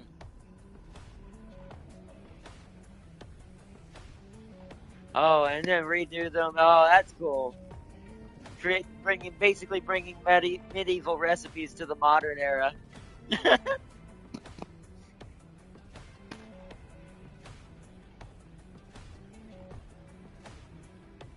Oh. Oh, so that's cool. Would you say that's cool? Tasting history? Because that's pretty cool. It's like you get to, like, he delves into, like Champion was telling me. Oh, yeah. Yeah, Champion was just telling me about a cooking channel that basically brings back old, ancient, like, dishes and recipes to the modern era, or cover, like, what did, like, Genghis Khan eat regularly and try to make it in real life and in modern times and how it would be made today versus what they probably did back then. It's like, but anyways, I'll have to check it out. Let's see. And then, let's see, having one Roger is good. Having every character be Roger is not good. Exactly. Yeah, because Roger's the balancing act of the great. Yeah. Like I said, they did a good job. Each character fits in their niche and what they cover as far as the, not only, like you said, progression of their story arc, like it should be, but also the jokes they kind of cover. Because each one, some of them overlap with each other as it would make sense. Like I said, like the dad himself, what's his name? I forgot already. Stan, I think, is like, oh, not Stan, what's it called? Oh, yeah. Yeah, yeah. And but each one kind of has their own little niche of what they cover and what they represent. So that's why I said it's really good that each character has their own zone. It's like you said, it's good to have a Roger character. That's like having, like, Trevor in GTA, but you don't want everyone to be Trevor because then it's too much. And it's like, so yeah, so I do agree with that, but anyways, peace and love to everyone out there. Big shout out, like I said, to Tim King for joining in on the co-op tonight. Big shout out to Mad Lad James. Check out his channel and show him some love as well. He's going to be joining in, I think it was Monday, he told me. And he'll be playing Devil Dino, and I'll play, what's it called, Punisher, just to, ride on his back and shoot at things. It's like, James will become my personal transport. But it's like, well, you'll be seeing him Monday. Tomorrow, when I get back home, it's going to be Arc Nights. I sadly don't have time to type up tonight, or I might not. I'm going to see if I can, because it'd be easier since I'm going to be getting up so early in the morning. I'm going to be leaving and not going to be able to prep anything. So, I'm going to try to type up for that. We're going to be doing Arc Nights tomorrow, because we need to delve fully back into the next stage of what we're going to do with Wu Lang. See what I need to build next. It's going to be probably pretty factory intensive for tomorrow's episode. And we're going to decide whether we're rolling the free. Well, we're going to roll the free ones, obviously. But we're going to decide, are we going to go beyond a freebie? Or we're just going to let the freebie see what happens with the freebie. And just let it go. Whether it's bad or good, right? We'll see. Because we gotta decide it, because Gilbert, as announced from Farseer, and an announcement for that, Gilberta and the others, characters, some of the characters you missed, look like Surtur, aka Levitane, Gilberta, Pog, I don't remember who the other one was. I think it was Ardelia, but I could be wrong about that. Are back on the top, on the docket of trying to get them if you missed out on them. Now, Pog is in the standard role, technically. But as far as Gilberta and them, we missed out hard on that one. Y'all know we must have our Gilberta. Gilberta must be on the team. Even if she can't help my ice team anymore than I've already got, she's going on my other team. You all know what team I mean. And it's like, so that way that team becomes as strong and as annoying as my ice team is. So. And if we happen to get lucky with the leak, we'll create a leak team for her using the characters I have. So. Teo is the worst. I slept the entire stream. Wake up, Celia, you sleep your ass. I was like, you missed out on the Dino antics. You missed Jurassic Park happening in Marvel. Especially when we were in the city map. That was literally, I was just basically recreating Lost World, where it's at the end of the movie. But anyways, I heard it when I was asleep. Oh man, but big shout out to Celia as well for joining in. Big shout out to Urban Mac Farseer for joining in tonight, and big shout out to, hold on, let me zoom back up, to Don Holler, I think, but to Don for joining in tonight on the stream. Thank you for joining in. Let's see, and when you started talking about cartoon shows for some reason, we were talking about what was I talking about at that moment? I don't know. It was so much we were going through it in a single moment. I forgot what. Yeah, but he was at cartoon. I don't know if he was talking about American Dad and Family Guy, although I wouldn't call them cartoons more than anime. Because it's like, I definitely wouldn't let your kid watch those. Maybe American Dad. They might not know any different because, once again, the jokes are a little too mature. But Family Guy? Wait till you teach your kid what right and wrong is before you let him watch Family Guy. She'll be like, I'm gonna go fight giant chickens. It's like, or worse.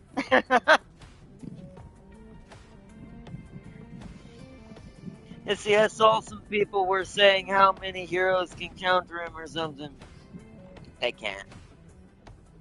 I can be the testament. That's saltiness. That sounds like copium. Like, if you have a team that knows how to work together, yes. He's very easily countered. Because all you really need to do is get two duelists to hard focus him. Then he's dead. However, well, I say that. It depends on player skill as well. But just in stats alone, 2 duelists will kill him. Especially melee duelists if they both jump him.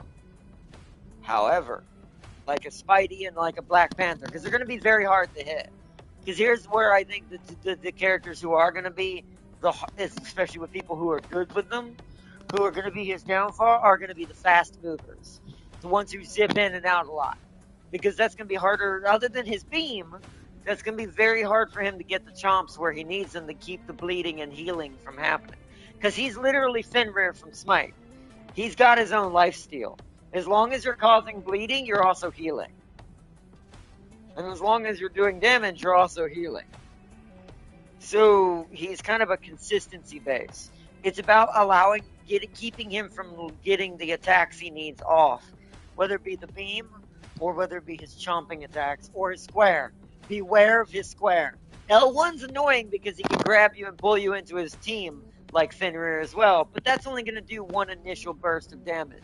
That square is your biggest threat, because not only is that going to heal him a ton, because how much bleeding his damage is happening all at once, but it's also going to ruin your health bar, because the amount of stacking bleeding you're about to be afflicted with is going to be very nasty. But I don't think there's that many people in the game currently that easily body him, though. Especially on their own. And I definitely can tell you, other Vanguards need to be very careful. Like, I think the only Vanguard I saw that was kind of beating me up, that was actually doing some good damage, was Thor. Hulk stands no chance, by the way. He is 100% anti-Hulk. Hulk just can't stay to him. Because Hulk's abilities rely on him being able to kind of stun you. That doesn't work on him. So he's just constantly biting Hulk. And even with Hulk's amount of HP he has, Venom as well too. Venom can't really fight him either. He'll last longer than most people will, but he's just fighting a losing battle. Eventually, if it's a 1v1, Devil's gonna win that. And he's like, just because as long as Devil's hitting the bites and doing his R1, yeah, I'm sorry, Venom just ain't gonna, he's just delaying the inevitable even when he uses his shield. Eventually the blading is just gonna be too much. Because that stack doesn't stop. There is no limit from what I can tell so far. And that might be where he's a little broken. He said, I don't think there's a limit to how much bleeding you can actually cause. So, see, I guess that's why they're complaining. Yeah, well, that's why I think it is. Those are going to be the complaining Nancys who are like, they don't know how to fight, so they're getting mad at it killing them. But once again, if I were a good blade and I knew what to do against him and make sure I'm dashing around him and not letting him bite me, you could kill him with blade. I was killing blade because it's the AI, and the AI is stupid. But if it was a good player with a blade, it's once again fast. The faster the character, the more disadvantaged Devil's going to be at. Because it can be hard for him to hit them. That's why I think Spidey might be the secret weapon if you're good with your Spidey. But Spideys are hard to be good with. So, and Black Panther. But I see two tanks usually should trade with each other, or is that a crazy notion? I mean, technically they should be able to match each other, but it does seem right now, as far as other Vanguards are concerned, there's only a couple Vanguards who can do that with him. Once again, Thor can do this, because Thor can go into his electric mode, and when he starts hurling those lightning bolt attacks at you, yeah, that stuff hurts. Like, Thor is one of the more aggressive Vanguards. So that's why he's able to still do it. I would have to gander... let me look at my Vanguards real quick, and then we'll end it. I want to just take a quick, look at who do I think would be the most likely to fight him. So these are all the Vanguards only. Okay, Rogue. I actually did have Rogue beat me a couple times, because she can just steal your stats. So Rogue can do that to any Vanguard. Magneto can beat me because he can outrange me. Angela stands no chance. She may be able to fly, but all of her abilities are based on stabbing and moving someone. She literally cannot do that to him. So Angela loses. Bruce doesn't have enough damage to keep up. He eventually loses. Venom's the same way. Emma literally body slammed a T-Rex earlier, so Emma probably could if you're good with Emma. That one's probably a dead even fight, I bet. You just have to know what abilities and which ones to use with Emma. Doctor Strange can outrange me. Deadpool can outrange me. Like, all the ones who can outrange him, obviously, are his counter. This is why I think actually things like the range character, duelists, are going to be his biggest weakness overall. Kind of like, literally, like, when you have a really strong, like, Vanguard or tank in Smite, the carries tend to body them. So, like, all the rangeless, like, Black Widow would be a good call there. Iron Man would be a good call, because just stay away from his laser and you'll be good. Just don't get Godzilla out of the air and you'll be fine. Or grab. He can leap up and grab you out of the air, so keep that in mind too. Just like Hulk.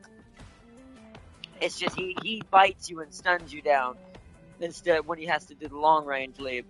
So he could technically do it. Magic killed me instantly earlier, which I think Magic is one of those duelists who can kill you melee-wise, because she's once again like Spidey and all them. She teleports so much, good luck. And if someone's good with that, yeah, nah. Hela can outrange me, so once again, Hawkeye. So it's going to be all these. All these are his biggest problem. And I did notice that when I was trying to chase them. If you have a ranger bearing down on you, you need to leap at them immediately, so you can get into biting range so they don't keep hitting you with free shots. So that way you even up the fight. And then you might survive it and actually kill them if they can't. If they didn't do enough damage before you got over there. Because remember, as is the moment he starts attacking you, he can heal all that back. He is literally like Fenrir. Like lifesteal Fenrir. Once again, this can get me because it can fly if they're good with it. Blade is fast enough. Wolverine? Probably not. I actually think Wolverine's going to get absolutely eaten. Because once again, Wolverine's biggest thing is he used to kidnap tanks, right? He's normally anti-tank. But that's because he can usually stun them by jumping with them with the claws. Yeah, that don't work. So it's like, so I think he's going to get bodied. Of course, Punisher can kill him. Wait, where was the Huntress? Was she not a duelist? She must be a strategist. That's weird. So she could definitely body him. Storm could do it. Star-Lord could do it. Moon Knight could do it. Namor's technically ranged, so technically could do it. Phoenix could do it. Psylocke, fast enough as long as you're skilled, but less likely to do it than probably a Blade or someone else like Magic who can get around a lot more. Because she is part range. She would have to rely on her mid-range shotgun to do all the damage. And then dash in and do the rest. Scarlet? Yeah, I mean, Scarlet. Scarlet can technically kill anybody. Now, she'd have to use her L2 to do it. I don't think her basic would do enough. Like, even though it's an auto track, I think by the time that she would get him to half, he'd just leap over to her and just R1 her and get half of that back and just bite her down. So she would have to be hitting him like this. She'd have to be draining and constantly switching to drain, L2, L2, L2, drain, L2, L2, L2, drain, L2, L2, L2. Then she might do enough damage to burn him down. Squirrel Girl is Squirrel Girl, so I guarantee you she could do it with a good enough person since she's already an explosive menace. Spidey is technical, so yeah. So it is duelist, if you really think about it. Its ranged duelists are its main ones, and a lot of strategists, from what I can tell, just don't stand a chance. He's 100% anti-strategist. Like, I've just bodied every strategist I came across. Whether it was Jeff, Invisible Woman, Cloak and Dagger, Adam. Like, I've been bodied every single one, so they don't stand no chance against him. Also, I had a kaiju battle with a White Fox and won. So, because she transformed into her giant fox mode, I'm like, girl, I'm basically Tiny Godzilla. You just made a big mistake. It's like things like that, but that's what I think right now for him the most. I do think what's probably, if they debuff anything on him that I think maybe needs a little bit of a chill, is how much the damage, the blood, like the bleeding damage is doing overall. I do think there needs to be a limit to the stacks. There isn't a limit. That's how I was getting those triples and quads so easily. Because after 4 bites, that's 4 stacks of bleeding. And then if I do my R1, that also causes bleeding, and he bites you 6 times really fast. So think about that. That's 10 stacks of bleeding in a short amount of time. And all of those are equally as potent as the last. And they're also healing him. Keep that in mind, because bleeding someone and doing damage to someone at the same time both stack to his healing effect, which I'll show really quick. His passive. Yeah, looking at the bottom, what's happening to his health as he's doing that. He's basically gaining HP, total HP back as he's constantly doing that. And where's the passive at? And this is another thing. This is why, like, displacement doesn't work on him. Take reduced damage from crit hits, immune to launch-up attacks, knockback attacks, other display. He's basically Jormungandr with that. Other displacement effects. Enemy and allies. This is where they made it fair. Enemies and allies can't feed their ultimate energy off you, so your allies can't just like a Jeff. A Jeff can't just infinite heal you and then get his like pool and swallow the whole team and spit them out and keep spamming. It's to keep that from happening. And for the enemy team, it's to keep them from getting too many ults too quickly against you, to use against your team. But this is the biggest thing right here. Apex advantage. Gain bonus health when you inflict bleeding and deal any type of damage. They both stack, so this is why his R1, which is R1 is Frenzied Feast, unleash ignore the laser. Look at what happens after the laser.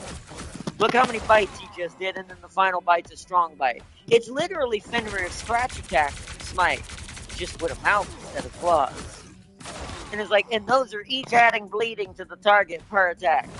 And look, it deals extra damage against bleeding targets. Converts the damage dealt into bonus health. That is insanity. This is why you want to watch his R1 and keep in that range if you can. Because the moment he gets that off, he's in the game. He's in the fight. He's ready to brawl.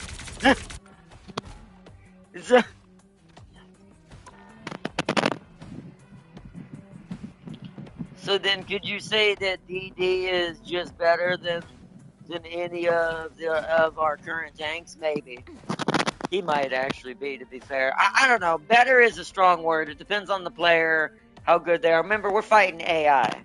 So there are a lot better skilled tanks out there with their tanks. But like I said, that's why I named off specific tanks that definitely, even with a good player, are fighting an uphill battle the entire time. Like Hulks and Venoms and things like that. They are specifically going to have a hard time with any DD. Any DD player. Just because it's kind of like a rock, scissors, paper thing for them. It's like he's just doing so much damage and healing so much that they just aren't that type of tank to fight him. You want a more aggressive, like I said, vanguards for that. Things that can do a lot more damage faster, like Thors and stuff like that. Or like Rogue, who could just take his tankiness and make it her own tankiness and just fight him with his own stats. So.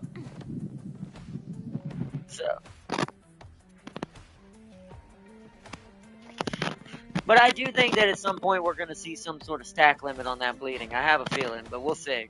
I could be wrong about that. Marvel's not about really trying to debuff people because they base it usually mostly on player skill. Because it's not like there's items, right? It's not like it's Smite where you're building items to make these characters stronger. If there was, then he'd be too strong. You could make him unkillable if this was Smite, the way he is right now. Like if that had been Fenrir, and because that's what Fenrir used to be like. Fenrir used to be the dog of the town, besides Anubis. Like, he'd be your nightmare you feared, jumping over the wall and ending your existence in a matter of 0.2 seconds. And you can still kind of do this, but it's more even now and more, it's not instant. Although I did a really good one earlier that almost kind of made it similar, at least on squishies. But